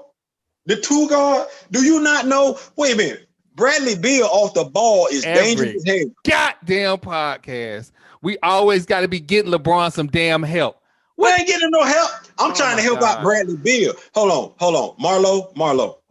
Because Marlo said he didn't disagree with the damn thing I said. Marlo, we don't even see Bradley Beal on TV right now. You show up every now and then. Can you see Bradley Beal in that purple and gold? He play in Washington. Bradley from the corner. LeBron to Bill. Bill alley-oop to Davis. Boy, you better go get that change. Boy, you better go sign that 2-year contract, knowing every year. See, this is the whole thing. Every year. They'll talk you into a pump move. We had like LeBron James, they go get squatted up. Every year, you're playing for the NBA championship. Don't be no punk. Bet on LeBron. Don't be no punk. Don't go down there. I'm telling you, you're gonna be. Listen. Hey, Marlo, how many times LeBron James have been to the finals in the past 12 years? Yeah, 9. Shit. Shit me. Let me ask y'all a question. By a show of hands, who betting on LeBron to win an NBA title every year? Exactly. Because it's shaky money. It's shaky money, and you know it. Don't act like that. I'm betting that he gonna get there. I ain't saying bet he gonna get there. I said win. Marlo, you see my hand? Marlo, you see my hand? You see my hand? Okay, who beating them? Who keeping them away? Who, if they don't get injured this year, nobody significant on that team gets injured. Who's keeping them from going out the West? We felt the same way when we was talking about not 1, not 2, not, and then they lost to JJ Barea. Who is we? Come on, man. Who is we? We felt this. We felt the same way when he was with the Heat. You can want somebody to win, knowing they're gonna win is 2 different things. So, but no, let's look at this. Let's look, because you ain't answered my question. You talked about what happened in the past. You see how he did that, Marlo? Who keeping them from coming out the West? I'm telling you. Again, I'm telling you, this Golden State Warrior squad is very nice. Keep ignoring them. They look very nicely constructed. And if the babyface bandit stay healthy, well, he ain't babyface no more. He trying to grow him a little Fu Manchu goatee, whatever. Can I ask you a question? How much was Klay averaging a game for Golden State? I think 20. Who they getting that from this season? Because you talking about this season, they look nice. Who they getting that from? They don't need that. This is what I'm trying to tell you. They got a rim protector now. Draymond ain't playing center. They got a real rim protector. Okay, listen, hold on. Fans, what we need to know is you didn't answer my question. I asked it twice, and you ain't because it's not that simple. It's not just you just need somebody to get 20. No, you don't. No. What you brought in defense. Hold on. Chris Broussard made it that simple. Marlo. Chris Broussard didn't make it simple. The same Chris Broussard that said the Clippers gonna win. He was wrong. He was wrong, but he said what he said. He wrong again. Now hold on. I didn't agree with Chris Broussard when he said that because I looked at the Lakers and I was like, I don't like that. And watch this. I ain't never been necessary. I take that back. The last time I was wrong about LeBron James, and I really wasn't analyzing basketball like that back then. The last time I was wrong about LeBron James winning something was when they lost to the Dallas Mavericks. Well, let me ask you this. What's the two things the Lakers struggle with? Outside shooting and rim protection. Those are the two things. Win. They didn't do that in the bubble. Never mind. We can go to the next. We can go to the next segment. That happened in the bubble. No. That happened in the bubble. Let me say, they had them issues in the bubble? Yes, they had those issues in the bubble. The problem with Miami Heat is they're shooting with Miami Heat, because I'm looking at the fact that they beat Denver. They beat Houston. Okay. Who on planet Earth thought that guard from Denver was gonna get that hot for that long? Hold on, they beat. Nobody thought Murray. I said nobody thought Murray. Hold on, no. I said they beat Houston too. So let's not. You talking about 3-point shooting Houston? They beat them. Wait a minute. Hold on. We the same podcast that said Houston brought a high school squad to an NBA fight. Come on, now. No. They had a 6'7" dude playing center. Cause they like to shoot. Then let me play center then, since we're gonna do that. Hold on, outside shooting. That's what they like to do. Houston like to shoot from the outside. That's supposed to be a Laker weakness. They shut that down. Next question. You have to have the rebounding with the outside shooting. It just can't be shooting. I mean, Denver had some outside shooting. They had a rebounder, and dude was getting assists, and the Lakers still that 6 games. Just because you give a man an AK-47 and put him in the woods don't mean he gonna come back with a deer. Come on, man. At the end of the day, if you tell me this is what the team had problem with, and I can go back and look, Marlo, help me out. If I can go back and look and be like, damn, seems like they overcame that. You spin that forward to this year. I don't know what you're talking about. Because I'm sitting up here like, they better than they were last year. This year? Okay, so I will never rest my hopes on the immature antics of Dennis Schroeder. And he ain't grown up none. We put him on Rajon Rondo. We had one of the Morris boys over there like knock folks out. They seem like they handled their business real. They conduct themselves like adults. Matter of fact, the Lakers were the most mature team in the bubble. So once again, they had the most mature players. Their ages was mature. Listen. We are talking about a player that got on a plane and went to Germany in the middle of an Atlanta playoff series. Okay, who the fuck does that? Okay, well, Lou Williams over there went and got him some lemon pepper wings. What we talking? And he went home. They went in. So I guess what I'm saying is filed for a trademark in the middle of the playoffs. Look, Troy, I don't disparage anything that you're saying except for the fact that every obstacle you have raised, the Lakers overcame it just recently, and their squad is better. But their team is better. Theo, this is a new season. This is a new season. This team has not won anything. This is a new season. Right. But you know what? I like them to win last year with that team. This team is better. If I look at the West, I'm looking at it. I've studied it. I'm looking at it.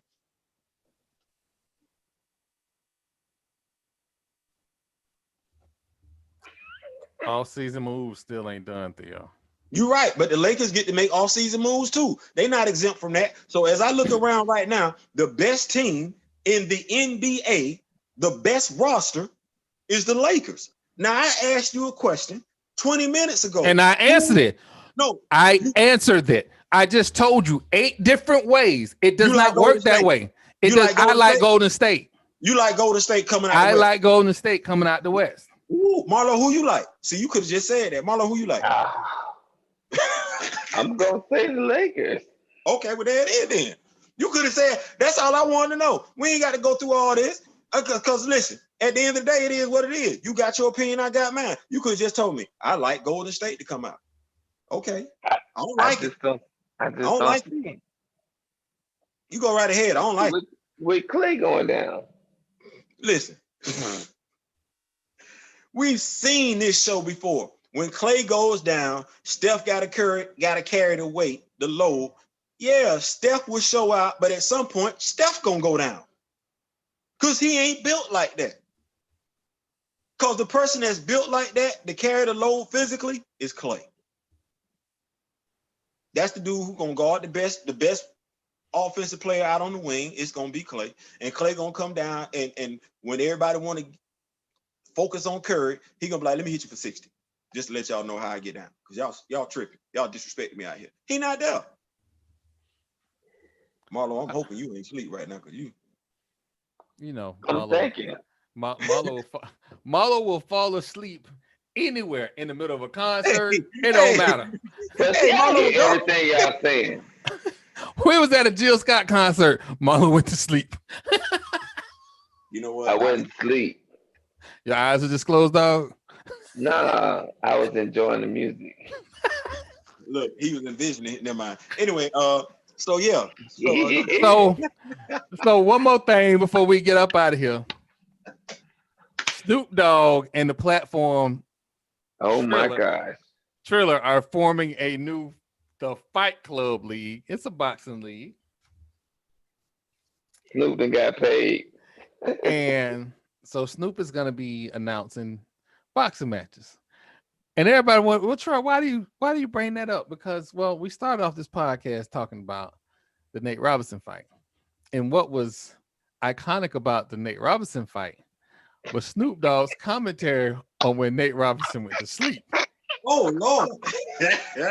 Oh, my God. Snoop sounded like he was genuinely worried about that man. I mean, come on, man. Come on, for real. If Marlo get in the ring, I don't know why, but if Marlo get in the ring and we call it commentary, we gonna sound like, well, come on, Marlo, stick and move, Marlo, come on, put your set up, Marlo. Oh, Marlo, you got to get away. Oh shit. Oh, Marlo. First off, in our defense, Marlo has better friends than Nate Robinson. We would not let Marlo get in the ring in those conditions. No, the first time we seen Marlo put his head down and start swinging like a girl. Hold on. We need to postpone this fight for about 6 months. We need to change some stuff up. We need to do some work. Listen to me. Marlo, the first time we see you put your hands up wrong, we throwing in the towel. No. We'll be back in about 6 months. Nah. The first problem with Nate Robinson wanting to become a professional fighter in his 30s is he's a professional fighter in his 30s. People have trained from jits fighting. Like they grew up in a gym. That ain't his life. You can't just all of a sudden decide you want to learn how to fade or duck and counter punch when somebody got that pressure on you. That ain't something you just learn in your 30s. You know what he was supposed to do? I'm gonna help y'all out. Because Kevin Hart touched on this. I know some of y'all wasn't too crazy about his comedy special, but Kevin Hart touched on this. Nate Robinson should be going to the gym to learn how to box. Like that's it. Like that's all we doing. Hey man, I want to learn how to box. Hey, let me, show me the sweet science. I'm not doing that part. See, I want the skill set. So, hey, if I go in, if I happen to get into a street fight, I got a superior skill set. I don't. But to go in the ring, no. It's levels to it. Bomani Jones said it best. Don't go on national TV and get your ass embarrassed. Just don't do it. Like, it will never be over. Like, Paul said he's not going to talk about Nate no more, that he wants everybody to give Nate a break, leave him alone. Paul ain't got to talk about Nate no more. But Paul ain't got to talk about Nate no more. We didn't put this. I didn't even know this fight was happening.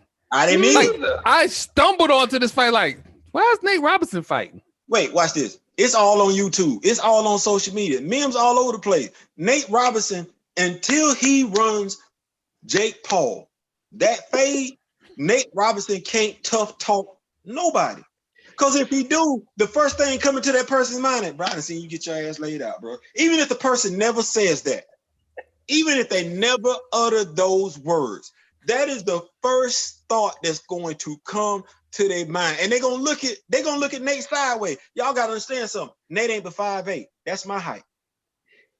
Nate ain't 5'8", and Nate got what, 15 pounds on me? People gonna look at Nate sideways. And I'm the average height, but it's quite a few dudes taller than me. And they all gonna look at Nate the same way. They're gonna be like, nobody on this podcast will be apologizing to Nate Robinson because he might fight them.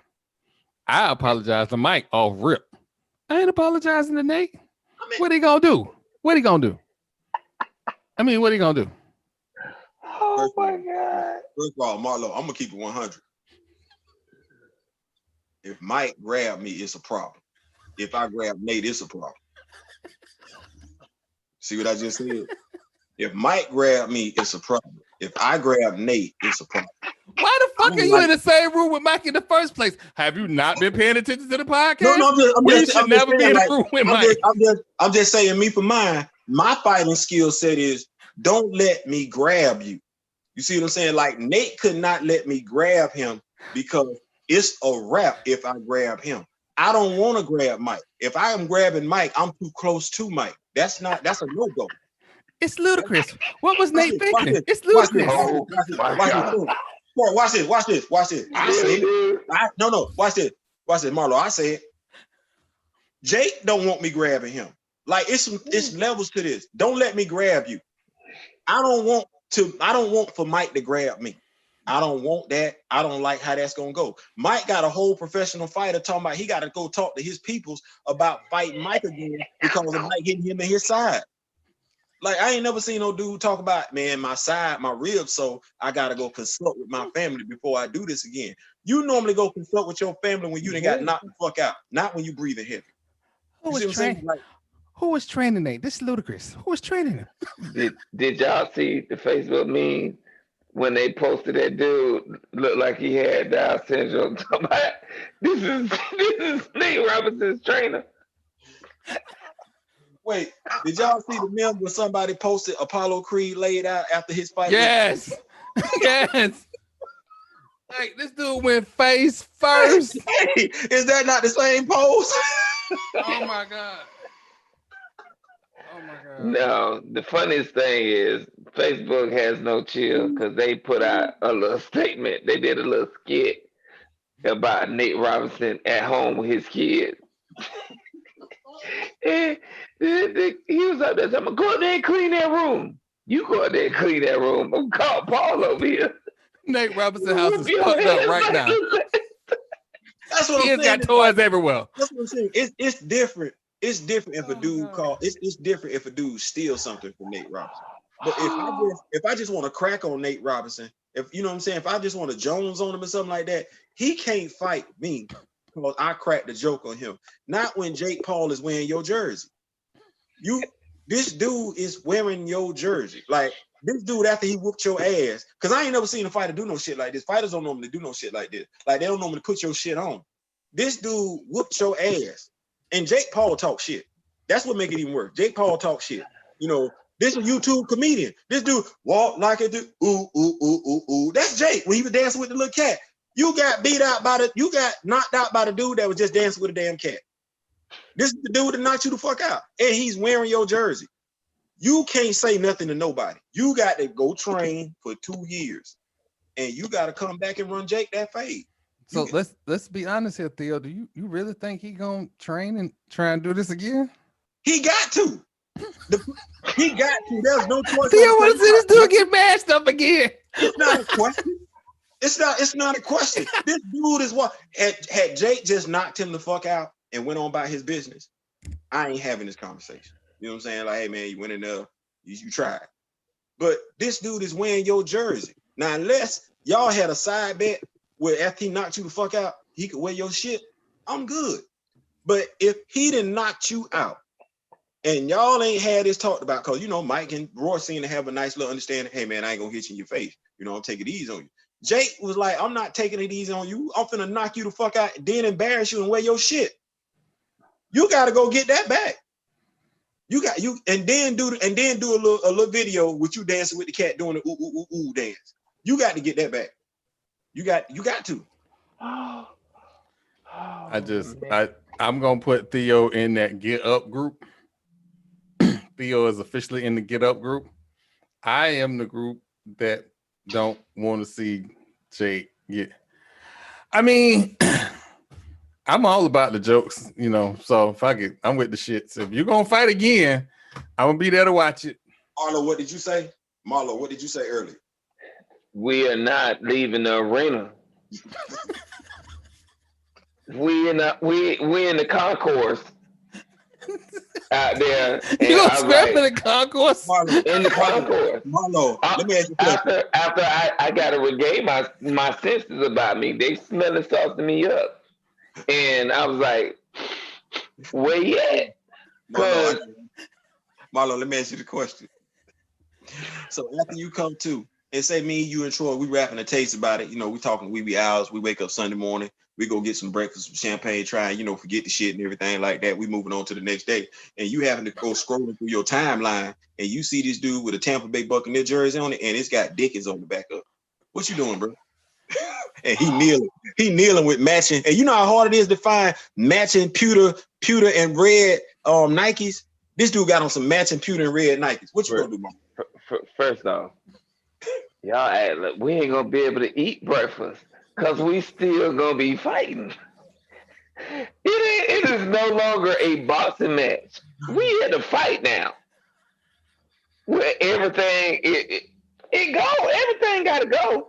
Nate, you gotta run that back, bro. Man, please. You gotta run that back, bro. I wish a mother would. Listen, I was good with him getting knocked out. I was good with him getting knocked out because I was like, you know, that happens. I've seen other people, you know, better qualified than you get knocked out. Knocked out. He got knocked down twice. One time it stunned his whole body. But I'm saying, like, honestly, watch three times. Honestly, watch this. That ain't the worst knockout we didn't see. You know what I'm saying? Like, I didn't see that. You know, so but it's the worst knockout of a YouTuber over an athlete. But watch this, Troy. That ain't what's bothering me. Like, I didn't see people get knocked out before. It's the fact this motherfucker wearing your shit the day after. Like, he posed with it. Like, he's squatting down. Like, this dude ain't even standing up b-boy style with your shit on. He's squatting down. First of all, here's looking the over problem here. Wait. Hold on, Marlo. He looking back at it. See, I know people who good at blowing up, you know, pictures because it looked like he was in front of a garage. I'm sure I could have got the location of where he was from the picture. You got to. You got to. You got to. You gonna fight him at his house? You got to. In the front yard. You got to. This dude is looking back at it with your jersey on. You got to. Yeah. This dude he posing like a female with your jersey on, looking back at it. He'd have had some heels on and some lipstick, bro, with some blue tights on. Do you know what that would have looked like? It looked like they had a whole dress on, a whole Nate Robinson shirt on. Bro, first of all, get that back. We are getting away from the point that he wouldn't have left the arena. It's still going down. Okay, you got me that one time. What round was that? It's around 40. You got to get right now. Round 40. We in round 40. We got security trying to break up the fight. Troy, you see the levels of this? You saying no, I would not have took the fight. Marlo like, nah, had you knocked me out, we got to run this back. I'm like this. I'm fine with the whole knockout thing. It's the whole jersey thing. I'm sitting there looking at it like, you got to get faded for that. You got to get faded. First of all, you got to get faded because I went night in front of a lot of people. That's his first time. And my mama was probably watching. Marlo so watched it. Your mama not gonna let that go. Your mama not gonna let that go. Marlo, watch this. It's your fault you got knocked out in front of millions because you put yourself in that situation. Him wearing your jersey is just him being petty. You got to beat his ass. That's absolutely correct. But how I was raised, I don't know what you're coming in this house for. You better take your ass out there. Well, listen, Nate wasn't raised like that. Clearly. Listen, when Nate was building on the back of his head, that's when I said to myself, he don't understand the rules of engagement. You're supposed to protect yourself at all times, Bow Wow. You're supposed to protect yourself at all times. You don't understand how this go. Like Marlo said, when he ran up on it, we ran up on Jake was like, this ain't what we doing. I'm gonna show you how we do it. Like, you know what? We can sit up here and say we don't know which ass whooping was worse in 2020. Tyson Fury whooping Deontay Wilder's ass, or Jake Paul whooping Nate Robinson's ass? Which by far, which ass Nate whooping work? Robinson. Nate Robinson. Yeah, Nate. See, that's wrong. Because it happened so quick. Right, but do you know how bad it's got to be for us to sit up here and say your ass whooping was worse than Deontay Wilder's ass whooping? Because we watched Deontay Wilder get his ass whooped for a long time. For 7 rounds, a bunch of rounds. Nate, you got to go train for 2 years, bro, non-stop. Like you got to kiss your wife. I'll be back in 24 months. You got to go train for 2 years. You got to come back and Marlo, I'm saying that because if you do this shit again, the only way he gonna be ready to fight some. You could train on the job. You need to go see him tomorrow and get your train. You say you ain't spar? You need to go spar tomorrow. Marlo. See, take you some grubs, get an extra set so you have something for him if he ain't got none on him. Marlo. So wherever you stay, Walmart, Costco, wherever. Nate, we telling jokes, but there's some truth to this. Don't go with that shit Marlo talking about. Marlo gonna get you put to sleep again. Take my go get you some training. You got to run the fade. Like that's non-negotiable. You have got to go see Paul again. But I'm saying disappear for 2 years, get your skill set right, show up on the scene and say, Paul, run that back. You listen to Marlo. Marlo got to train. Don't listen to Marlo. I don't want him to be extra because you wait 2 years. You know, social media might let it go. Like right now, it's real fresh. It just happened 3 days ago. 4 days ago. Do you not know Nate Robinson can't show up nowhere and not get talked about? Like he can't go out to tell you. He can't go out to eat. Can you imagine Nate Robinson taking his family out to Not only are you gonna have to run it back every day, but I'm wearing a GoPro because I gotta have evidence that it went down like that. Wait, watch this. Has Nate Robinson left the house since then? Because you can't go nowhere at this point in time, bro. Like everybody looking at you like, hey, ain't that Nate Robinson? Like, could you imagine being his friend right now? Nate, listen, before you listen to the gathering of violent old men, you need to hear me out for a second. Don't let them people talk you into getting your ass whooped again. Sometimes the coward lives to tell the tale.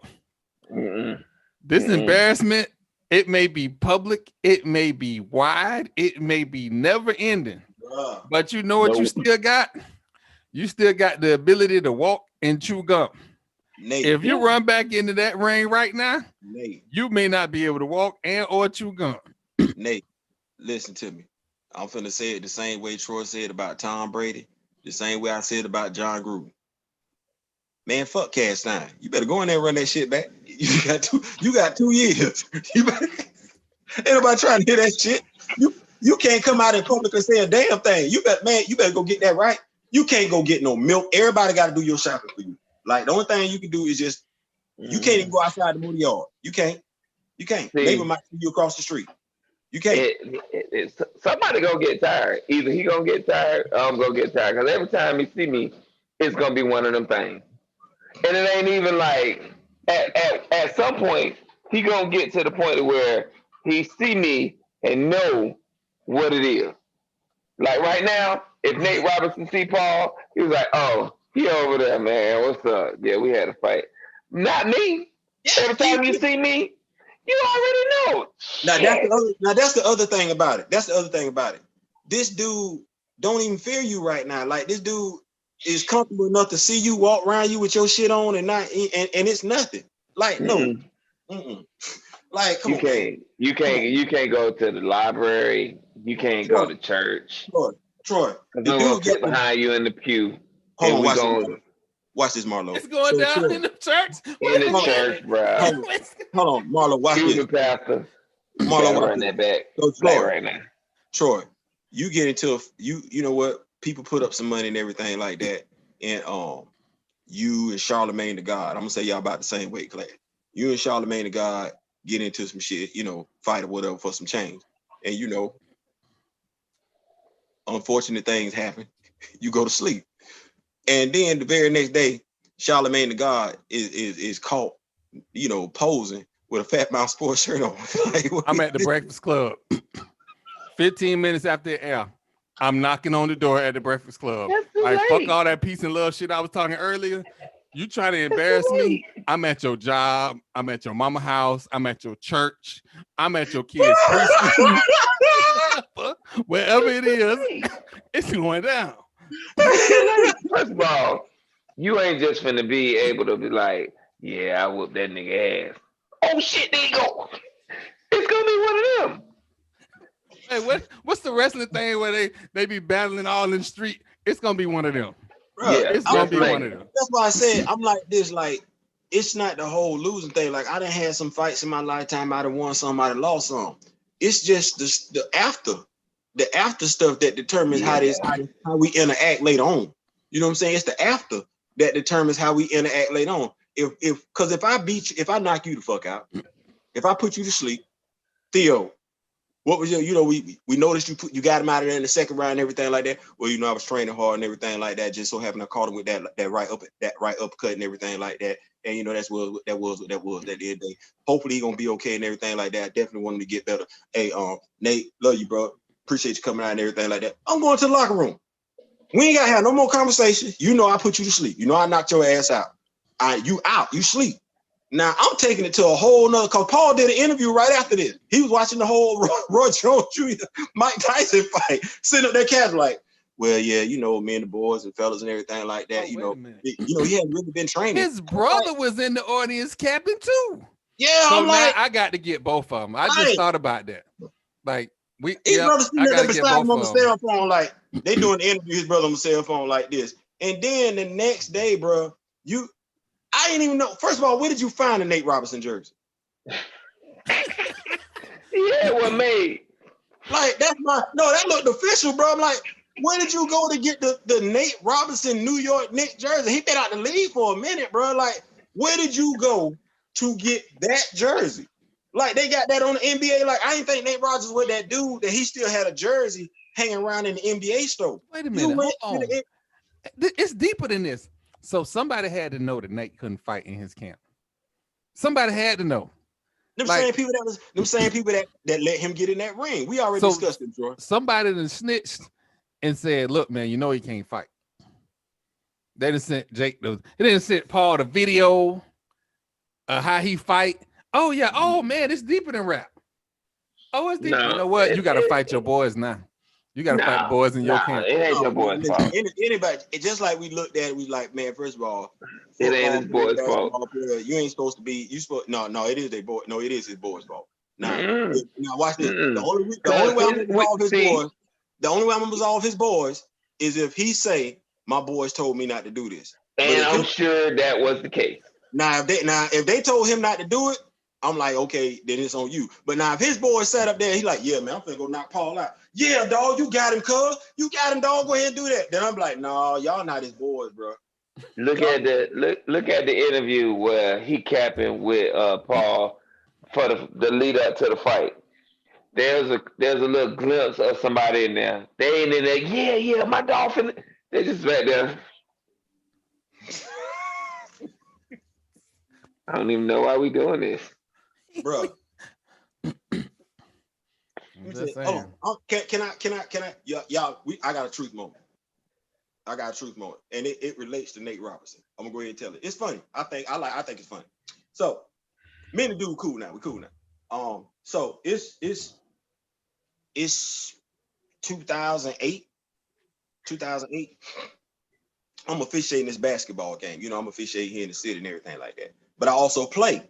And so on a Friday, my team had got into it with this other team.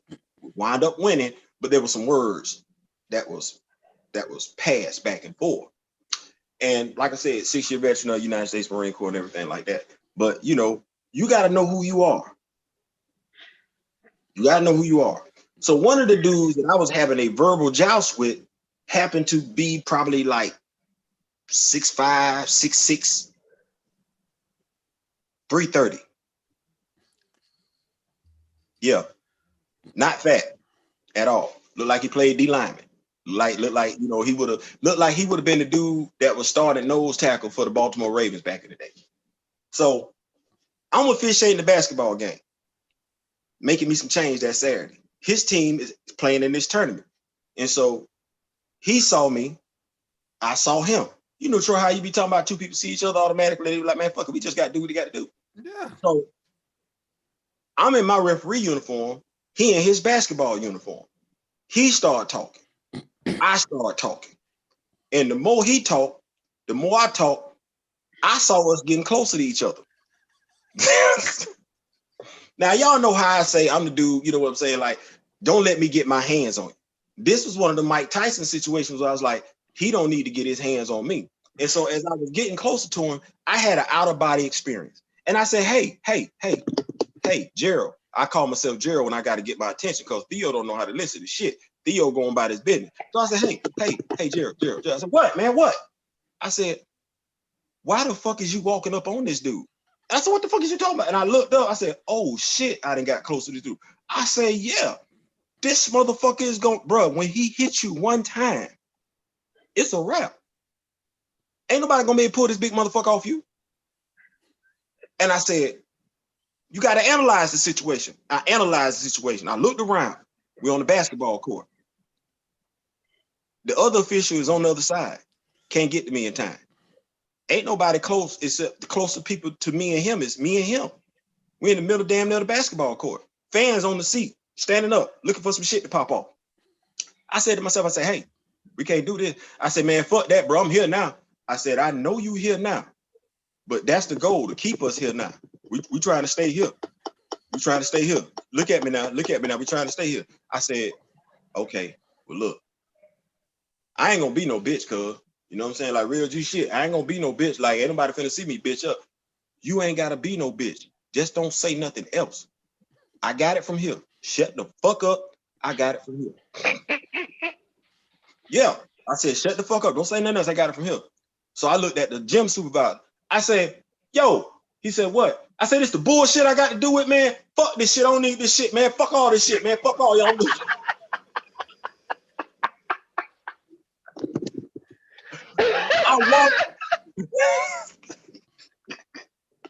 I threw my middle finger up in the air and waved it like I just don't care and turned around, got in my car and went home. You know why? Because I saw myself leaving in the ambulance. I didn't see me leaving in my car. That was an executive decision. So yeah, I saw tubes running out my nose. I saw my head wrapped and shit like that. And I said to myself, can't nobody ever see that on TV. Like, can't nobody ever say we got video footage of Theo getting his ass whooped. Like far Theo be it got for mauled. me. Far be it for me to encourage violence, but I got some questions. Did you have keys to the janitor closet? No. Okay, because if you had keys to the janitor closet, then I'm going to the closet and I'm gonna get me one of them mop sticks and beat the shit out his ass. Marlo, you know what I had? My whistle. Top flight security in the world, Greg. Hey, and it was hanging around my neck. And I said, this bitch could actually be used to strangle my ass with. Oh my God. Look, it ain't heavy enough to use it as a martial arts weapon or nothing like that. It's a lanyard. I said, the fuck, no, no. You got to know when to hold them. You got to know when to fold them, and you got to know when to walk away. Yeah. Trying to get us DCMA. He's trying to get us DCMA. Hey, Marlo, me and that dude seeing each other at Burger King about a few months ago, dapped each other up and everything. Hey, you know, hey, man, shit, you know, hey, you doing good, man? Where you at? You know what I'm saying? It's like, you got to know sometimes that, you know what? No. See, that's just, I never had that no button. Like, I ain't never lost a fight I ain't won. And there's a reason for that. Because we gotta do the redo. Now, far be it the bodily injury is gonna be greater the next time I run up on you. What? Because you will be incapacitated in some form. Well, see, Marlo, the thing is like, and I say this because, you know, we joking and laughing, but I don't know how to fight and stop until you're not out of here. Exactly. It's like, you know, Uncle Sam did not teach me that. Like, that's not my mindset. My mindset is this is what we doing, this is what we doing. So it's like, you know, I'm still a grown man at this time. Hell, I'm 52 now. So what was I like? Shit, 42, 41 or something like that. It's one of them things you sit back and you think about. It's like, damn, man, like one wrong decision could have resulted in the lives of two grown men being forever altered. So it's like one of the things, like we joke and laugh and everything like that. I'm telling y'all a true story, but that was a real life situation. Like, ain't no rings or nothing like that. Now I'm finna get to the gist of it. Nate Robinson and Jake Paul fighting is fine. It was licensed, it was sanctioned and everything like that. But y'all going out here fighting in these streets. And as I told somebody the other day, I had a master sergeant tell me one time, this dude was talking about putting hands on him. He said, all right, I'm finna put these dick beaters on you. I just said a dude was talking about, I'm finna put these dick beaters on you. You say whatever you want to. At the end of the day, if you bare knuckle fist fighting, I ain't saying, I'm just saying. And I'm of the mindset, I'm not finna have you put your hands anywhere near my mouth. And I don't know what you just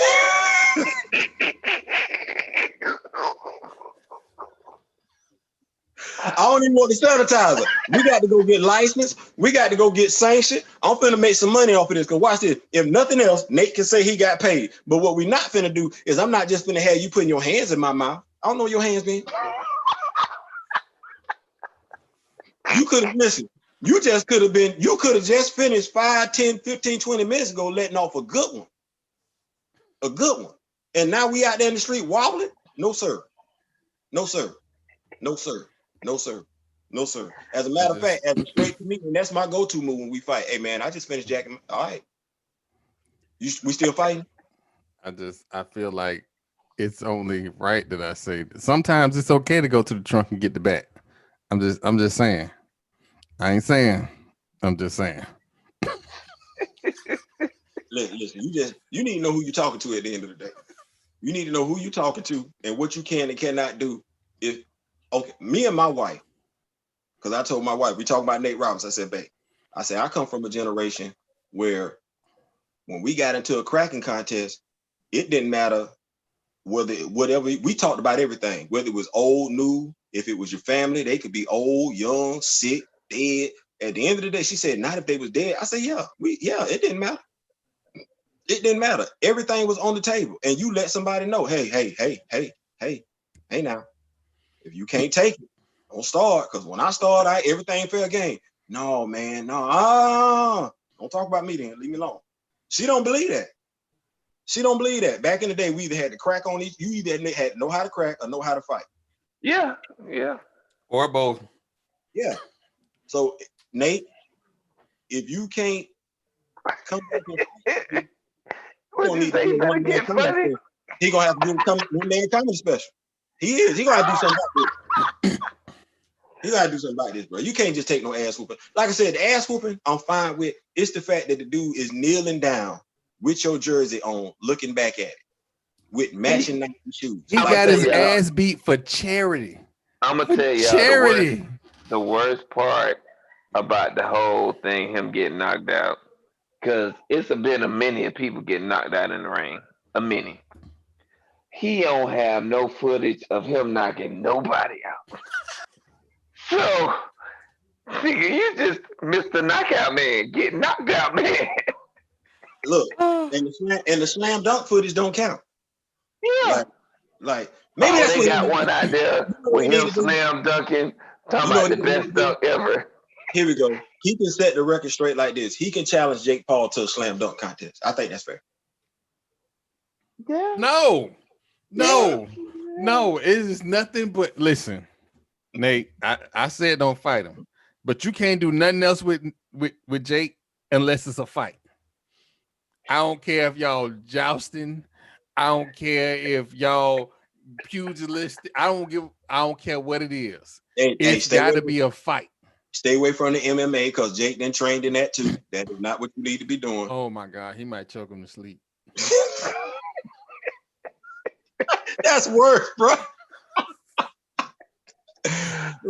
Hey, Nate, we love you, but listen, take my advice. Marlo gonna get you put to sleep real quick. I'm trying to avoid that. I ain't trying to get him put to sleep. I'm just, first of all, you know what? The only way, I bet if they would have ran it back into concourse, he wouldn't have had his jersey on. Because at that point, you start thinking this dude crazy. I bet you won't have. I bet you wouldn't And you have that know, jersey on.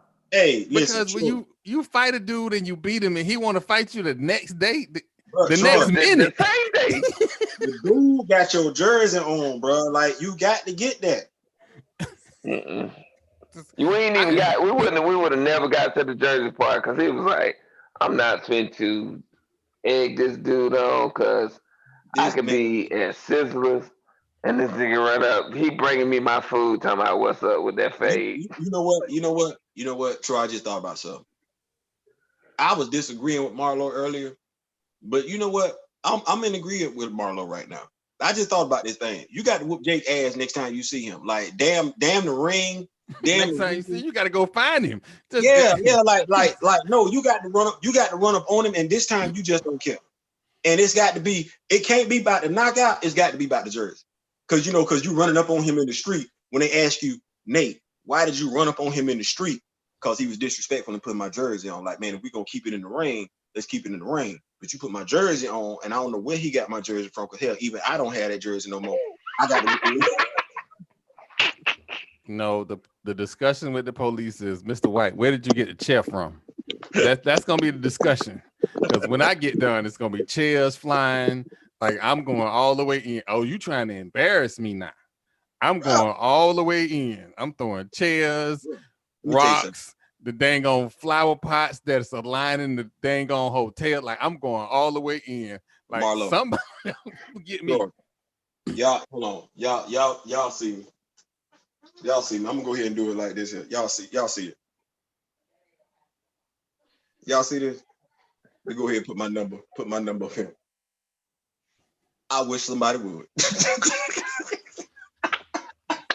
It's a whole flag football team jersey. It ain't even no professional nothing. Boy, I wish you would. I wish you would. Marlo, oh God, I wish you would. Oh my goodness. Yeah, I think I'm playing. I'm so serious. Hey, I wish you would. Listen. In the Concord, I was like, I can stand up straight. Yeah, we gotta run this back. Like right now. Marlo, I done got up, Concourse. I done got up again at your house. I'm knocking on your front door. I'm meeting you outside when you cutting your yard. I'm hollering at you at the grocery store. I'm seeing you again when you going out for a bite to eat. You in the bedroom trying to get it in with your lady. I'm hey, no, you not. No. And I'm learning something every time we do it. Yeah, I wish you would. Those sparring sessions that I didn't do. Yeah, that's what we do. Listen, I low-key feel that way when a Florida Gator fan, when they beat us and they want to walk around with a Georgia Bulldog jersey on. I low-key feel that way then. Like, oh, okay. I'm trying to get it. You don't even know what this is right here. You trying to have me run up on you and we don't even know each other like that. Dog, I want to fight a Florida State head football coach. You want to fight him? I do. No, you need to fight the racist booster first, and then you need to fight the AD. That's what you need to do in that order. Fight all the racist boosters first, then fight. See, because what you're gonna do is you're gonna fight the person who disrespected your brother first. Then you're gonna fire the AD for being a coward and caving into that foolishness. Then you're gonna swing on the president for not holding the AD accountable for cowering into that foolishness. So yeah, you're gonna swing on everybody. You got to get the racist boosters first. The coach, it ain't his fault. He just got hired. You can't. I mean, damn, you would take the job too. You're going to swing on the racist boosters, swing on the AD, swing on the president. So wait a minute. Hold on. I want to get this straight. The head coach that had cornrows in the 90s, he get a pass? He gets a pass because why? He didn't hire himself. See, you can't get mad at the legal alien for having a job over here in the United States of America, because the question you need to be asking yourself, who hired him? Shouldn't have never got hired in the first damn place. That's what you saying about cornrow, right? He shouldn't have never got hired in the first place. Okay, well, if that's what that is, then let's go look at the people who are responsible for him getting hired. When we know good and damn well he shouldn't have had that damn job. Okay, fine. While I'm whooping their ass, I can say. So while I'm whooping everybody's ass. Yeah, that's what you got to do. I'm gonna make sure cornrow know that this is your fault. They didn't get their ass beat.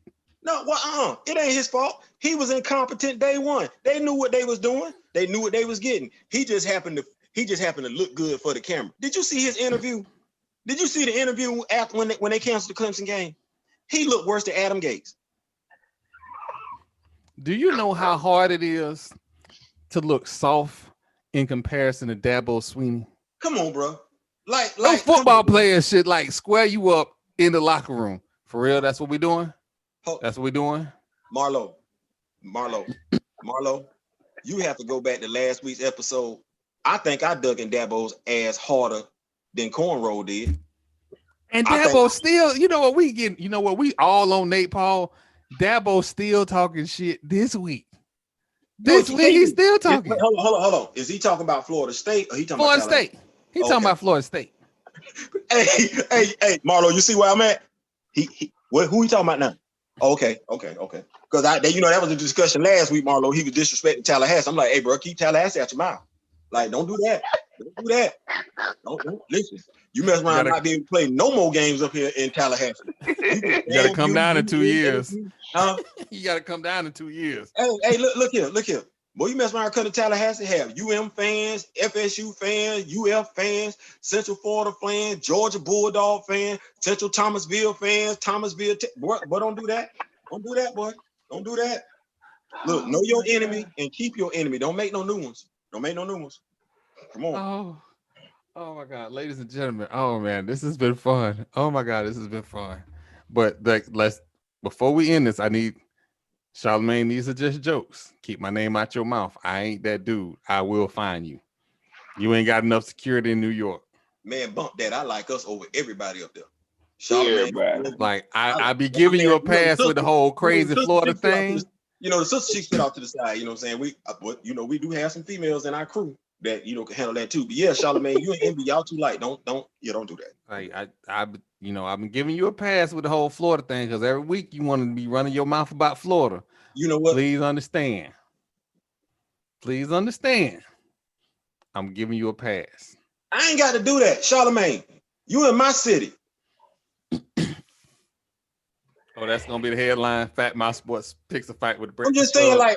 like Real G, he in my city. He wasn't even a nut when I was in New York.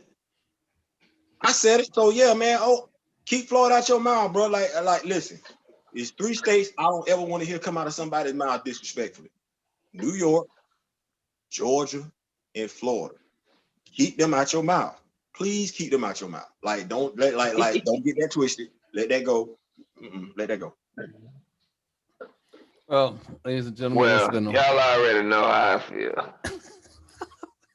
Marlo, I ain't even got to say nothing else on it. One fisticuff and turned into 15 fights in 2 hours. Hey. Y'all already know how I feel. I'm a little old, a little wiser, but we ain't scared of no smoke right here. Hey, what my boy say? You got the knife, I got the gun. Come on, boy, we're gonna have a little fun. Oh yeah. We old enough to know we used to rock with all the country western singers back in the day. Yeah, we know something about it. Yeah, we do. All right, ladies and gentlemen. Thank you for coming out. Marlo, Theo,